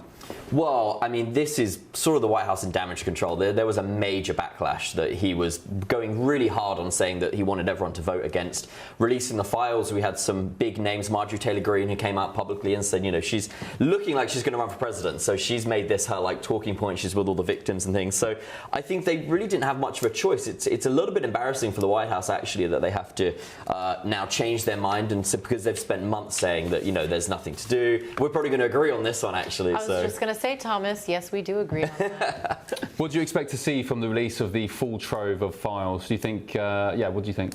Well, they should absolutely be released, but I want to let your viewers know that there is a planned press conference that will include all of the survivors and victims of Jeffrey Epstein and Ghislaine Maxwell and those perpetrators who, you know, groomed them for years. If you haven't seen the bombastic commercial that was just aired, you know what I'm talking about, of all the survivors holding up pictures, photographs of themselves, of what they looked like when they initially were groomed and by Jeffrey Epstein and Ghislaine Maxwell, and then shows them now, obviously, and tells very in quick snippets the story. It's an incredibly powerful ad that is running right now, and they're going to have a press conference tomorrow before this vote happens, and that's going to cause some really big waves. Yeah. Okay, interesting. I'll be keen to find out what happens at 1:30 tomorrow. I suspect after President Trump has called for Republicans to vote for it, then there's no reason why it wouldn't happen. Let's bring in my next guest now. Joining me down the line is Mary Jo Jacoby, the former she's coming in just a tick. Thomas,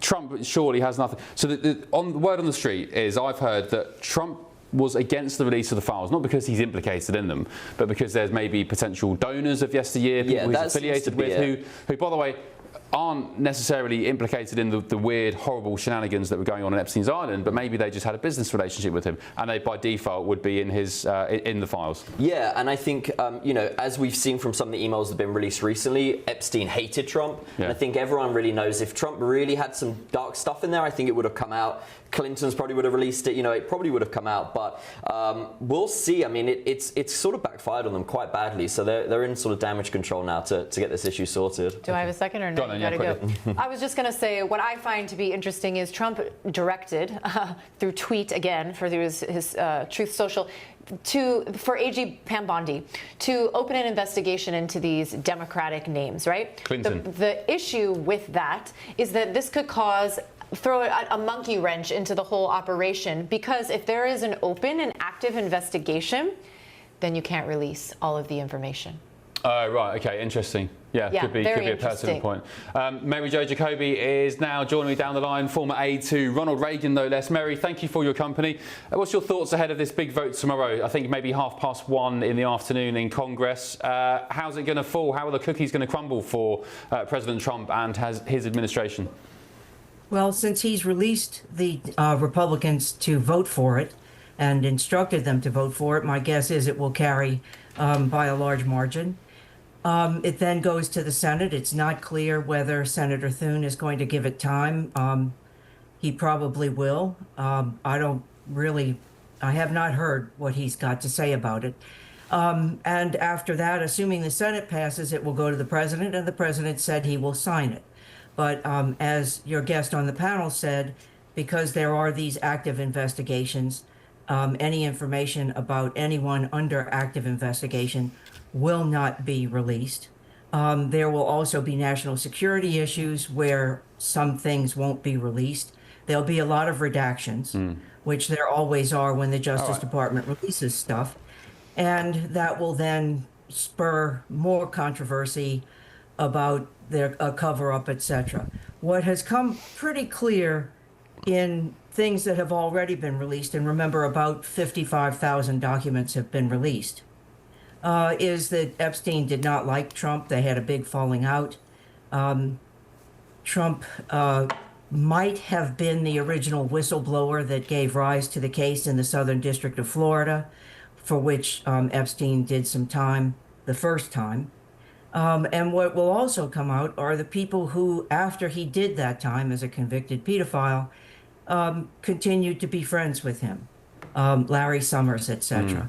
So though a lot of names have already come out, a lot of names will probably still come out. Your guest is correct. There was a very powerful ad that aired today by some of the survivors. Their press conference tomorrow will lead to a lot more activity. It's going to solve nothing. It's going to drag on for a long time. Trump is trying to change the subject back to the economy, back to affordability, and also to clear the way for his visit with the Saudi Crown Prince, where they plan to sign a lot of deals, big investments, possible, thanks to the UN Security Council vote today, possible joining of the Abraham Accords. So tomorrow is going to be a big day in many other ways besides the Epstein vote. Okay, Mary, thank you for repeating Laurie's point, which is the fact that any files that will be released will be heavily redacted if that person is currently under active investigation. I mean, that's a very interesting point. I mean, that said, the House Oversight Committee has released a trove of emails already, as you mentioned, what, 50-odd thousand. Many were talked about and circulated at the tail end of last week, one or many, including President Trump's name. So by that logic, we can assume that President Trump isn't obviously under active investigation if his name's already in these files that have been released. I think that is the case. And I think that there have been many statements from Virginia Giuffre herself before she passed, from her lawyers, from lawyers for some of the other victims, that President Trump not only did not figure in this, that he was helpful to their case. So perhaps those who want to implicate President Trump might be disappointed. And let's not forget about the famous portrait that hung in Jeffrey Epstein's living room in his 45,000 square foot house in New York City, which was former President Clinton wearing Mrs. Clinton's dress. Oh, so it was Hillary's dress, was it? So it's just for viewers who've not seen this portrait. It was on in Epstein's house. It's Bill Clinton wearing a lady's blue dress and wearing red high heels. I was reading about that over the weekend. Somebody said it's something maybe to do with Monica Lewinsky, but no, you think it's Hillary inspired? Monica Lewinsky had a blue dress, but this was Hillary's dress. Oh, right. And why? I mean, who commissioned that portrait? Why was it done? I mean, it's bizarre. Have you got any sort of rationale behind why Epstein had that on his wall? It is extremely bizarre, and it's a life-size portrait. I doubt that President Clinton sat for it, but it was there for all and sundry to see. And with regards to Clinton's involvement with Epstein, we know he went on the plane maybe, was it 7 times as far as I remember? I think it was a multiple of 7. And also, let's not forget that he went to the island, did he? I don't know. I haven't seen those manifests. But he did go on a famous trip to South Africa with Kevin Spacey. And Ghislaine Maxwell attended Chelsea Clinton's wedding. Oh, well, that's interesting, isn't it? And also, of course, recently the DOJ, the Department of Justice, has confirmed they are reigniting, well, launching an investigation into Clinton's role with Epstein or involvement with Epstein on Trump's orders. So what do you think would happen from that? I mean, being legally careful, what do you think may happen? Do you think we may find some interesting information off the back of that? I think that there will be more information. How interesting it is really depends. I mean, I am fascinated that after all this time, this Epstein stuff is still going on. I think the real key is if there were Trump implications, that information would have come out during the previous administration, during the Biden administration, to do the most damage to the president so he could not stand for election again. It did not come out. So I am assuming that there isn't too much very salacious about Donald Trump in there, and I'm also assuming that Trump was the original whistleblower. Yeah, thanks for that, Mary. I think regardless of whether you like Trump or not, whether you think he's a monster or you think he's a hero, his politics, whatever, logic says They impeached this guy multiple times. They tried to jail him for life. They tried to kill him twice and probably more times that we don't know about. Surely, if they had something on him with Epstein, they would have got it out by now to stop him taking office again. I mean, I don't know. Maybe it's just me. It's Almost certainly. Mary, thank you for your company. My pleasure. Thank you. Mary. Nice to meet you, former aide to Ronald Reagan. Thank you very much. gbnews.com/your say. Right, coming up next on The Late Show Live, we'll take a look at the biggest headlines on tomorrow's front pages, and I'll be asking Benjamin Butterworth in London for his thoughts on that viral interview that took place last night with the woman who wants to dish out puberty blockers to kids. In fact, she told me that I shouldn't have told my 2-year-old son that he couldn't have a baby, bearing in mind he's a boy. Back in a tick on The Late Show Live.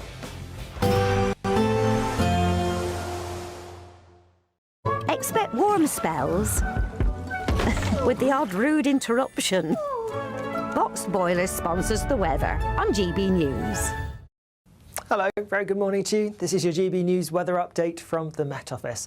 We have cold Arctic air pushing its way across the country at the moment, and that's going to bring some rain, yes, but also a bit of snow and ice. The rain's mainly across parts of Scotland, also feeding into northern England and North Wales, and there is some hill snow mixed in with this. The highest ground of northern England seeing something a bit wintry, but modest higher ground over parts of Scotland could see some wet snow down to around 150 metres or so, and perhaps 5 to 10 centimetres building up over the higher ground. Staying drier towards the south, but a few showers pushing through. For all places, a chilly feel for sure. Coldest in the north, some places struggling to get above freezing. Could see highs in just about the double figures across the far south. As we go into this evening then, more wintry weather across some higher ground of Scotland. Showery rain around the coastal parts, but modest higher ground, likely to see further snow building up as we go through the end of the day. Showers piling into northern parts of Northern Ireland. Some of these could be falling as sleet or snow, as can the showery bursts of rain across northern parts of England and Wales over the highest ground at least. Staying dry towards the south and southeast, clearer skies as we go through the evening and overnight. The showery rain, sleet and snow across northern parts gradually making its way further southwards. The further south it gets, the less likely you are to see anything wintry. That being said, some sleet or snow is possible across higher ground towards central parts. Clearer skies coming into parts of northern and western Scotland in particular, and here temperatures could really drop. A harsh frost, some icy patches, and we could see temperatures dropping into negative double figures perhaps. Later on as we go into tomorrow, we are going to see some showery rain pushing across parts of the southeast. Don't really expect any sleet or snow here, and then otherwise showers piling down on that cold northerly wind, so coastal parts towards the northeast and west seeing some showers. Some of these could be a bit wintry at times, more inland areas staying dry but pretty cold. Expect warm spells with the odd rude interruption. Boxed Boilers sponsors the weather on GB News.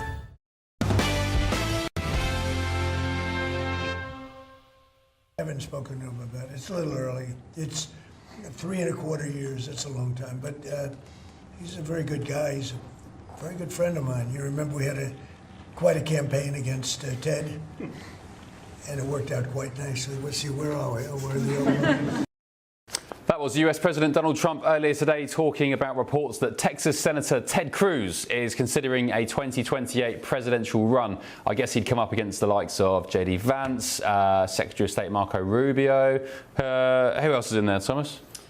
Yeah, Rubio's definitely. I think RFK might run. Oh, really? RFK Jr.? We think Marjorie Taylor Greene might run. It's going to be a lot of people going for it. It's got to be Vance, hasn't it? Surely. These men's egos, I got to tell you. The fact that Ted Cruz thinks that he even has a shot is that's crazy. Laughable.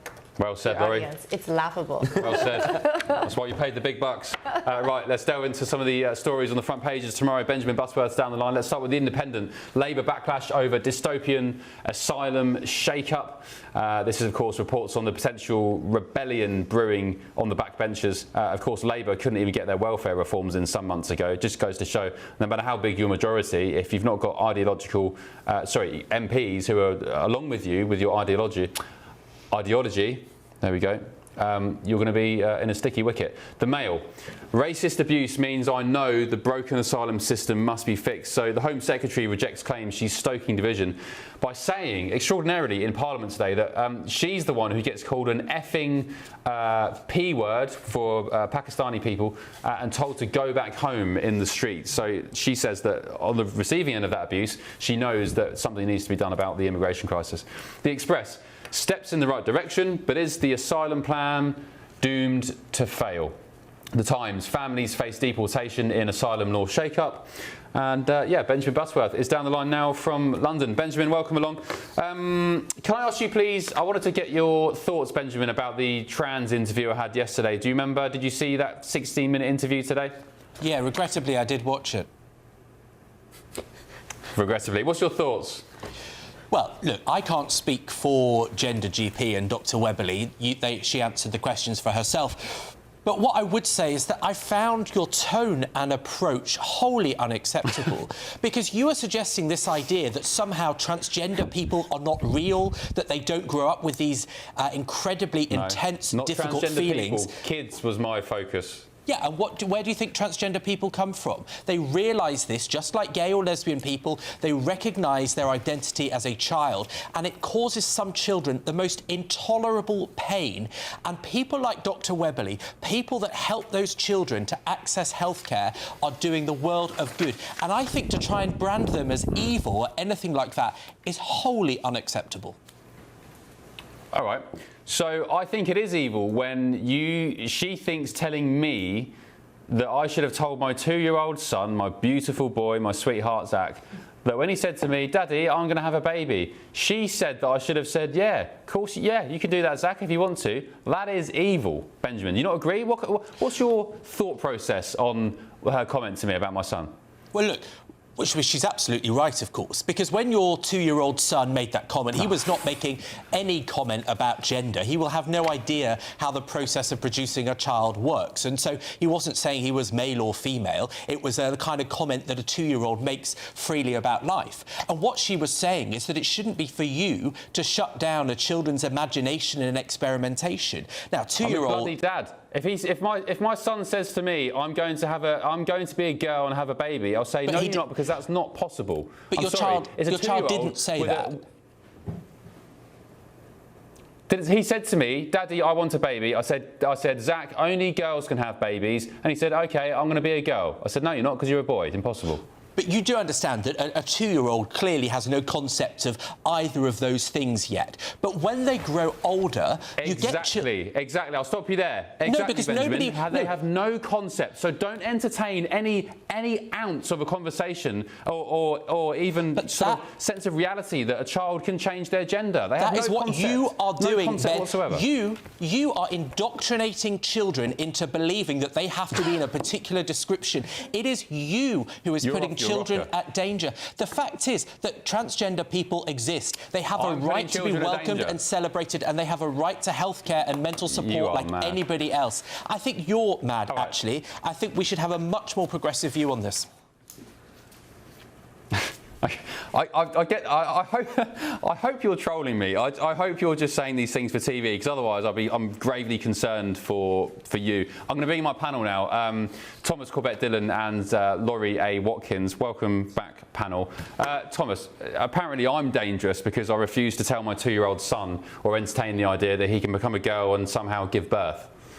Yeah, and you know, I actually think that was one of the best trans interviews I've ever seen, because what it did, it exposed this world for what it really is, right? It is a total grift. The reason why that woman is bringing this company to the US is because there is so much money to be made. Because what is this trans ideology? It's a privilege. The only people in the world that can do this transition things are very wealthy children. This is why we see it all across Hollywood as children of all these stars, because there is so much money to be made. That is exactly why she's brought it here. And I thought what your interview really exposed the fact that she's just here to make money. You know, why didn't she go back to England and do it? Because there's no money to be made. There's millions of dollars in this country to be made off of these poor kids. Yeah, by the way, Benjamin, as a gay man, I think you should be very, very concerned about trying to trans children, because I argue the transing children movement is inherently homophobic. you're taking kids, I think kids are probably born gay, you're taking kids who are very confused about being attracted to maybe the same sex, they're probably gay, and then you get these transing people who come along and say, well, you know, you're not gay, something is wrong with you, you were born in the wrong body, something is wrong with you, when in actual fact they're gay. Look, I mean, Ben, I won't take lectures on what gay people think from you. I'm literally a homosexual. I think I would know far better what that feels like. The fact is that the world needs to change, not transgender people, and you're part of the problem. Yeah, well, you're giving me lectures on being a father, so I'll stop lecturing you on being gay, you stop lecturing me on being a father. Laurie, what's your thoughts? This back and forth is incredibly uncomfortable for me, but I can see many sides to this. I will say about your son, this. I interact with a lot of children. I'm an auntie to a lot of kids, and I've had little ones say the things that your son has said because, as you stated, truthfully and factually, they don't know the difference. They don't know any better. A lot of little boys are given dolls because they ask for it. Some parents say, no, you should only play with, you know, action figures, or you shouldn't even play with Barbies, etc. I think their curiosity has nothing to do with whether or not they're going to turn into a transgender individual and have the term she used was, it's not dysmorphia. Or gender dysmorphia. Right. I don't really have too much to say about this. I used to, my sister, and she'll remember this if she's watching, she's probably not, she used to dress me in her dresses when I was about 9 or 10. She put me in her dresses, she put lipstick on me and made me wear her heels, and I pranced around in, you know, just as a girl. I dread to think what would happen now if I was the son of some far-left liberal lunatic who was open to transing children. I'd probably be sent down the therapist, I'd probably be brainwashed into thinking that I was born in the wrong body, and then before I know it, put on irreversible, life-changing puberty blockers and cross hormones, Benjamin. No, of course. The fact is that there are children who are realising that they are transgender. Gender is itself a spectrum. That's why you might like dressing up in those outfits as a kid, and other girls might like dressing up as though they're a soldier, for example. These things are not binaries. They are not... you know, they don't have to be as simple as society says they are. That doesn't mean you're transgender, but the way that you describe it, the way that you pigeonhole it, makes kids and adults feel like they can't express themselves and be themselves, and that has some tragic consequences. I don't care about trans people. They can do what they want. If you want to go and be trans, if you want to change gender, if you want to go and cut your body parts off because you think it's going to make you happier and more content with life, fine, I support you. Do what you want. Just leave the children alone. If they're trans kids, wait until, if they exist, I don't think they do, let them be old enough to make their own conscious decision and give informed consent. They do not need adults who, you know, by the way, all of us as adults carry baggage, we're damaged people. And this whole, I argue, this whole transing kids thing is you're getting twisted adults putting their baggage, their troubles and their warped views on life onto children because, I don't know why, some weird psychological reason. Thomas, anything more to add on this? No, and I think you've nailed that right, and I think of the last few years it was definitely a trend, particularly in the schools, for people to be identifying as trans. What we're seeing now is dropping off. The numbers are plummeting. It's not cool anymore. You know, for a while it was cool to be like the kid who had the blue hair and all of that. That is totally over now. You see the kids are all going back to Christianity. They're all pushing the right wing, especially in America. It's all about Trump now. So that sort of trend is not cool anymore. So, but it's sad because a lot of kids were damaged permanently because of a trend, and I think that's outrageous. Laurie? I'm going to push back on the rhetoric from both of you that I don't think that any individual, whether they are a child or a young adult or an adult, goes through a process like this because they think that it is quote-unquote cool. I'm sure Benjamin would agree with me on this. And just to play devil's advocate here, Ben, you can't say out of one side of your mouth that you support trans people and you don't care what they do, but then utter under your breath that you don't believe that there are any transgender people, that no, trans they're making kids. Trans kids. I think that's absolutely false. How could you say one and then, you know, say the other? I I believe that it should be made up to the individual person. I will agree with you on the fact that children should not be coerced. Children should not be marketed to. Children should not be given hormone therapy before they are of the proper age and they have bodily autonomy to make these decisions for themselves. And that's where I personally stand on that issue. Okay. I'm going to read some comments, Benjamin, on your say, and then I'll let you go to bed. Somebody said Butterworth would be better off at the BBC, Benjamin. Well, I'm very rarely on the BBC, but you know what? I'm happy to put you right on GB News or any other channel.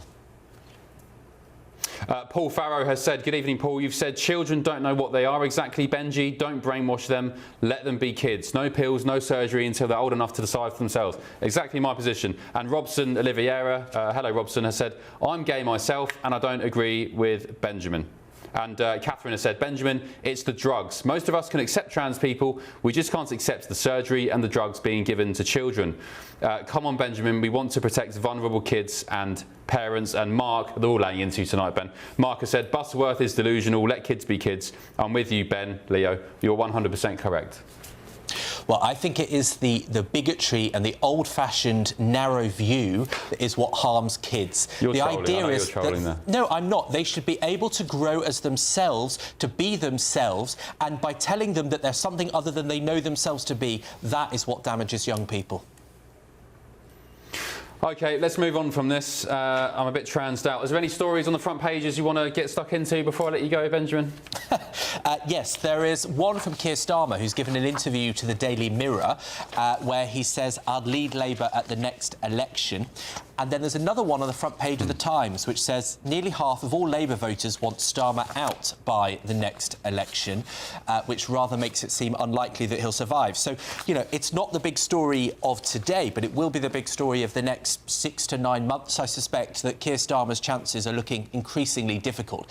Any time a Prime Minister has to say that they will be staying in the post doesn't tend to go well. Liz Truss said that. She was gone 2 days later. Boris Johnson said that. He was gone within 6 months. Rishi Sunak said that, and he led them into a general election. But as a Tory MP on this channel said earlier, that's the only one they wish hadn't still been leader. Yeah, quite right. Look, you were absolutely frothing at the mouth when Starmer was elected. You thought it was a new dawn of Britain and some socialist utopia. Eating your words now, I think, aren't you? No, I think Keir Starmer's a sensible, calm, reasonable, intelligent Prime Minister. I think he's doing a good job, but he struggles in the sense that he doesn't have a story to tell the country about the decisions he's making. And I think that is a fundamental problem. I think some people, to put it in US context, have compared him to Joe Biden, not doing a bad job, but failing to resonate with quite a lot of people with the good job he's doing. And I think that is a big problem. I mean, Thomas...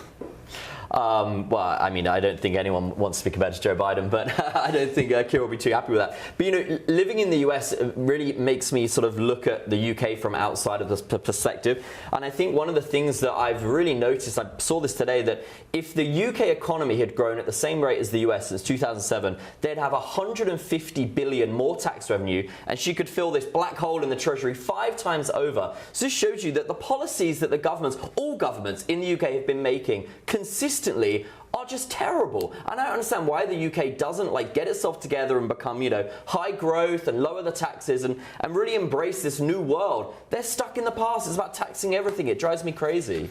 Because we're too busy trying to trans kids, probably. Laurie, your thoughts?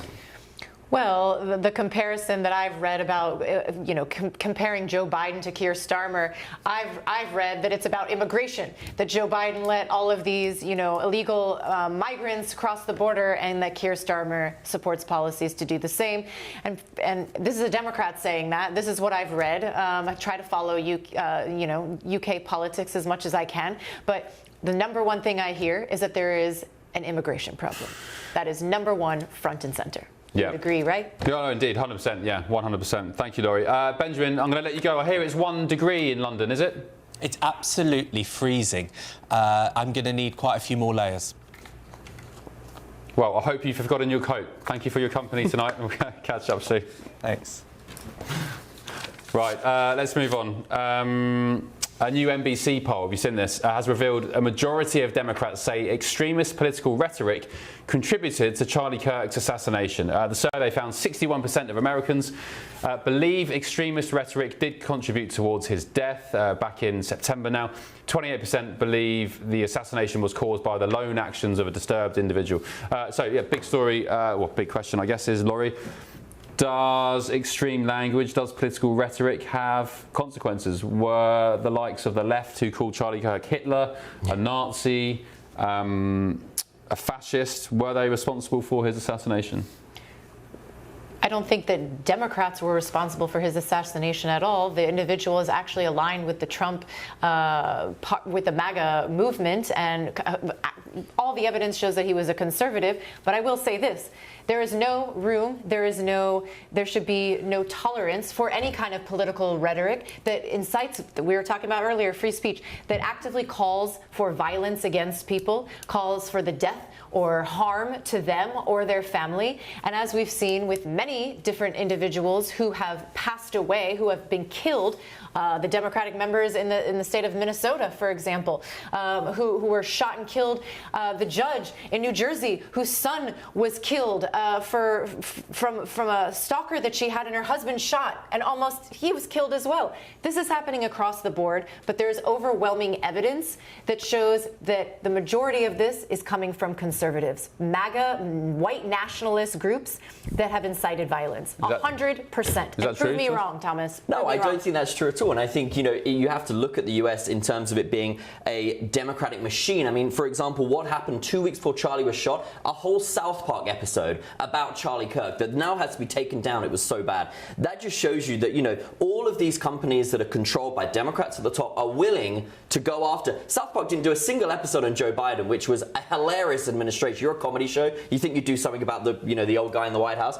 But they go after these people. They use all of their apparatus. Look at, for example, Maxine Waters, when Trump got elected, said every Republican you see in restaurants, you've got to confront them, you've got to be aggressive with these people. The Democrats have been extremely aggressive on this stuff. And spinning it back to the trans thing, we found out now that the shooter of Charlie Kirk had a trans boyfriend. So, there is a lot of trans people involved in all of these shootings, a lot of school shootings now. I think that the left have got a lot of problems on their hands.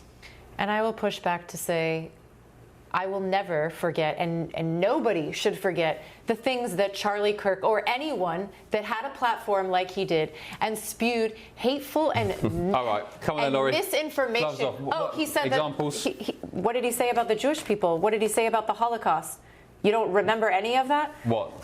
That it didn't exist, or that about Charlie Gaza, loved Israel. Charlie was all over Israel. He was all over the place. One day he would say one thing, the next he would say something else about gay people. That he said that they should burn in hell because of his Christianity. Laurie, yes, he did. People in the UK. Yes, he did. Hang on, Laurie. People in the UK repeated those things, these false claims, saying he said false things. Claims. Hang on, let me finish. On his show. Let me finish. No, he didn't. People had to apologize. Stephen King apologised on Twitter for doing that exact. I'll get the tweets up, if you want. I'll show you. He apologised for repeating those lies when it turned out it wasn't true. Let me find it now. Thomas? Yeah, and I think this is so funny because Charlie was the nice guy. Charlie was the one that was willing to go to these universities, talk to Democrats, embrace them and meet them where they were and say, well, let's debate, let's talk. They killed the nice guy. And now what we're seeing on Twitter is that actually the nice guys are not around anymore. People are sick of this. So there's a new wave of young Republican conservatives that are rising, and they're not going to be as nice as Charlie. So I think the Democrats made a big mistake with this one. So this was in October, Laurie. Stephen King tweeted, I apologise for saying Charlie Kirk advocated stoning gays. What he actually demonstrated was how some people cherry-pick biblical passages. And there was other apologies from loads of other high-profile people in the UK for doing exactly that. There was a wave of, I was about to say misinformation, it was just BS, just lies about Charlie Kirk and the things he said, and people had to come back with their tails between their legs and apologise. Yeah, thoughts? No, I have nothing more to say on this Charlie Kirk issue. Okie doke. Right, let's move on. Disillusionment, apparently, is driving men away from mainstream politics. Men, that's according to a new report. Thomas is nodding his head. 4 in 10 believe politicians are more focused on women's issues than the problems blokes might face. The poll by More in Common found alienated males, are often portrayed as younger, but in reality, the 45 to 60-year-olds are struggling the most, and just 1 in 8 of those in that older age bracket think MPs care about them. This is interesting. 4 in 10 men feel snubbed by MPs, Thomas. Yeah, I think, and even in the US, I think the number's probably a lot higher. But it's true, if you look at British Parliament, it seems that women are like running the place. It's like, it's all about women. You've got a leader of the opposition as a woman. You know, the Home Secretary now is a woman. We've had all these, and everyone's like, where are the men's issues? I think men struggle, and I think they have a lot of problems that the government are not addressing. There's a massive epidemic where men are not getting married. Men want to get married. Women do not want to get married. We just saw a poll today. So, you know, men are struggling, and it's about time that I think the UK could do with a strong man like President Trump that would stand up and defend some of the male issues. That's an interesting point, Laurie. There was somebody on Twitter the other day suggested paying or fining, men who weren't married and had children beyond the age of, I don't know, 30 or something. But loads of men came out and said, we want to get with women, we want to get married and have loving, happy relationships, but they were arguing that women are setting the bar too high. For example, they're saying, my next man needs to earn 100k a year, needs to be at least 6 foot, needs to be a Democrat-leaning person. They argue they're being too picky. The majority of those individuals are, as you stated, are 45 and up, right? And the fact that they feel slighted, that women are now in more control, that they have higher positions, that they are more educated. Come on, women, I want to see your tweets about this. No. That men are upset that they're not getting as much attention. Yes, the same thing is going on here in the United States. And I push back to say they want to get married, they want to have children, but it's the women's fault. Give me a break. They're inept. They're inept at dating. I'm out there dating men, and I would tell you the majority of the men that I go on dates with, they are completely inept. They are children. Hang on. Children. Why are they inept? Because they are not emotionally intelligent. They have never gone to therapy. They have never worked on themselves. They expect a woman to drop everything for them. Men don't do that. And women are tired of that. They are not going to give up their career, not give up their dreams and passions and life for a man. That's just the bottom line. And I'm a divorced woman, and I'm saying that, by the way. I had the choice, and I left mine, and I'm very proud of that. You say men haven't gone to therapy. Have you gone to therapy? I go every week. Do you really? Absolutely, and I'm not ashamed to say it. That's a female thing. What you think men should go? It's a female thing. Absolutely. What, should men go and sit in a room with a blue-haired woman every week and talk? This conversation is so absolutely sexist that I don't even know if I can continue to sit here. See, but that's classic. You're shutting it down by saying sexist. The same as blaming things for being racist. No, men are having a really hard time in today's world. I think many women Why are they having a hard time? Because women are delusional. You take no fault in any of this, no accountability. Women are allowed to put that they want 6 foot only on their profile, but imagine if a man said, I want only, £100. Weight, whatever the stone would be for the English people, that would be completely unallowed. Women have such high standards today because the dating pool is so massive. If you look at how it used to be, you grew up in a small town, there was a small amount of guys. You'd go with the high school guy, you'd get that. Now, women are looking at these people from New York and all over. It's really hard out there for men. Okay, all I'll say is I'm glad I'm married. I don't you're very lucky. I don't have to get involved in the apps and the dating. And it's hell out there, let me tell you. Oh, all right, okay, let's lighten the mood a little bit before we say goodnight. President Donald Trump had the crowd in hysterics as he delivered remarks at the McDonald's Impact Summit. And I'm honored to stand before you as the very first former McDonald's fry cook ever to become president of the United States. And I actually was there for about 30 minutes, and that was 30 minutes longer than Kamala was there. As you may have heard, I'm also one of your all-time most loyal customers. I really am. Well, on Trump Force One, prior to ascending to Air Force One, which is quite a nice plane also, we served only McDonald's almost every time. On occasion, we couldn't find one, which is pretty hard to believe. We'd go another route, but we really did. You fed us very well, and I even got Bobby Kennedy to eat a Big Mac. They argue that it was President Trump's 30-minute stint in a McDonald's drive-through that maybe won him the election, Thomas. The pictures were great, you know, him waving out the window and all that, and especially after Kamala had gone out and said how she worked there and then was completely lied. Is that what she said? Kamala said she that was why he went. She didn't just say, she actually did work there. No, McDonald's came out and confirmed they had no record of her ever working there. Oh my gosh, fact check that. That's absolutely what he said false. in that piece, he said I worked there longer than. Worked there He when said I I worked she longer was in than high Kamala. school, living in Oakland. And McDonald's confirmed there is no record of her ever working there. Wrong. McDonald's confirmed it. Fake news. He said That's it in what his y'all call piece. that, right? He literally Fake said it in news. that speech just a minute ago. Just because Donald Trump says anything doesn't mean that it's factual, Thomas. Right. I'm going to go and get a margarita, maybe a mojito. A McFlurry. You should get a McFlurry and a Big Do you know what? I've not had a McDonald's since I've been in Maybe the US. tonight is your very night, then. different. Yeah, I can imagine. Yeah. All right, well, look, guys. With cheese. Thank you for your company. Maybe we'll go to McDonald's now. I prefer a margarita, actually. Thomas, thank you for your company. Appreciate it. And viewers back home, thank you so much for your company tonight and all weekend. Bev Turner is in the hot seat tomorrow because I'm going on a very special trip, which you'll find out about in just a few days. But for now, thank you, sweet dreams, good night, and I'll see you soon.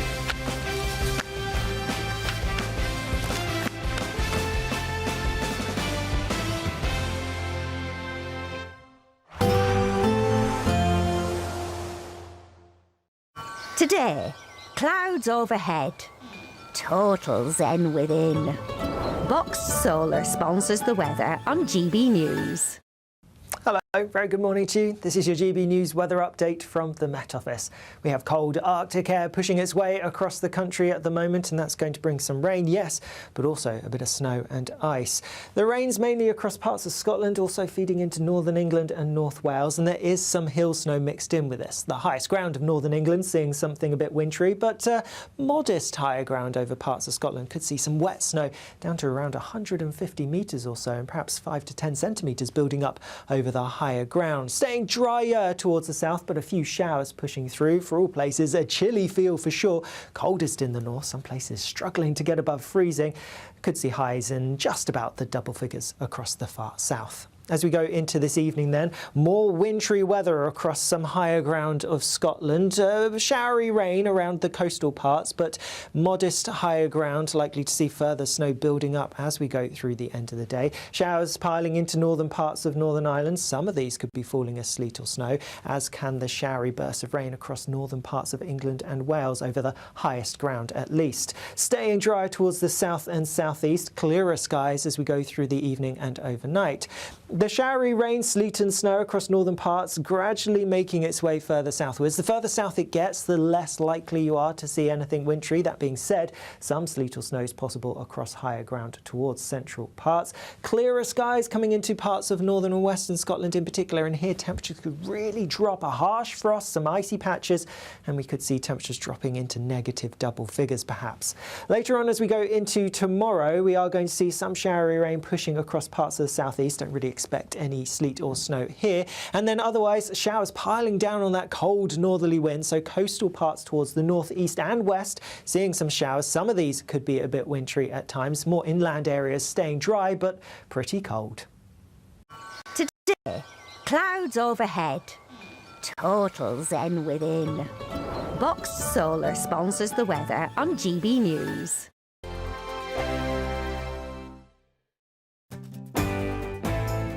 I'm Andrew Pearce. This is GB News, the People's Channel, Britain's news channel.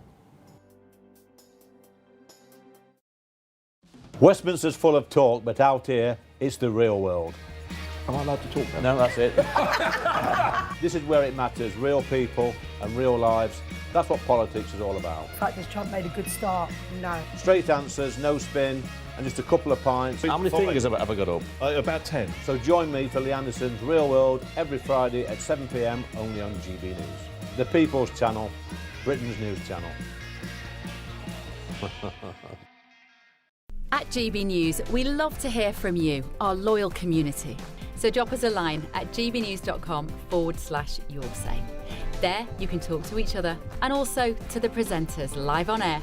gbnews.com/yoursay, because GB News is your channel, Britain's news channel. the GB Newsroom, we bring you the news as it happens. With our team of dedicated journalists across the UK, we're ready to keep you up to date with what's happening every half an hour, every single day.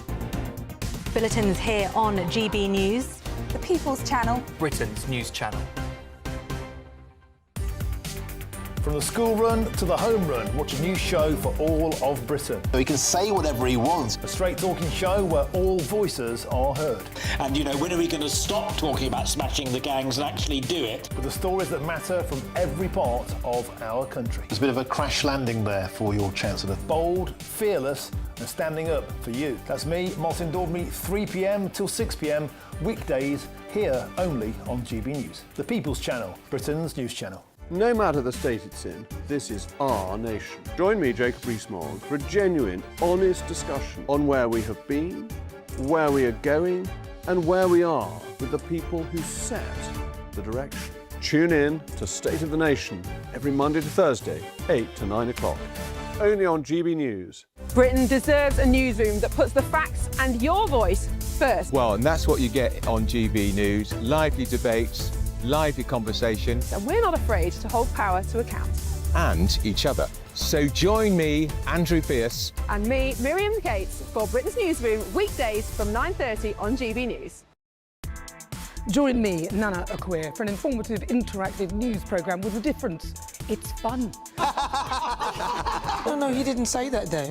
I'm so surprised. I think there's an element of truth to that. Join me from 3 p.m. every weekend, only on GB News, Britain's news channel. I'm Michael Portillo. This is GB News, the People's Channel, Britain's news channel.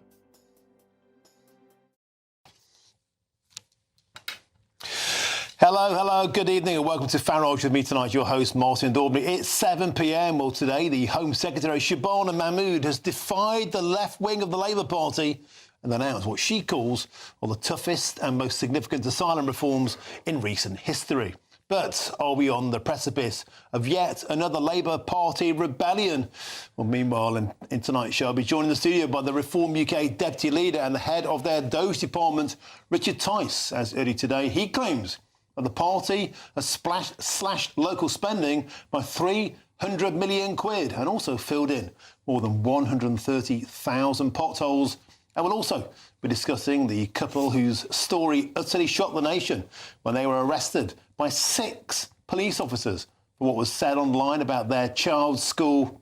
The police have now agreed to pay an astonishing £20,000 in damages, 20 grand for the old bill, poking their snouts into a private WhatsApp group. What on earth is the nation coming to? Plus, also tonight, astonishing new data has revealed that a whopping 66%, that's right, 2/3 of all refugees are on universal credit. That's more than 3 times the rate of the British population in data that came out just today. Hot off the press, I'll be joined by Rob Bates from the Centre for Migration Control. Now, to our top story tonight, just over 1 hour ago, the Home Secretary, Shabana Mahmood, announced a raft of reforms in the House of Commons, saying to the British people, the asylum system feels out of control and unfair. Well, Shabana Mahmood said that while the asylum claims across Europe are falling, those of the UK are rising, criticising the relative generosity of the system. She made refugee status only now temporary. Well, it focused specifically on stopping so-called pull factors to Britain for illegal migrants and also ramping up removals. The Home Secretary said that asylum seekers will be returned home once their country is deemed safe. And most will face a 20-year wait before applying for permanent settlement. Well, Ms Mahmood added that family reunion will only be possible under the most extreme of circumstances. She issued a specific warning to Angola, to the Democratic Republic of the Congo and to Namibia. By the way, they are minnows in the scheme of things, saying if they do not comply with accepting their illegal migrant returns, then the government will impose visa penalties on them. And the Home Secretary reiterated the government's promise to end the use of asylum hotels by the end of this Parliament. She said that once again, adding that Labour are looking at former military bases as a solution. Well, Shabana Mahmood said the government must restore order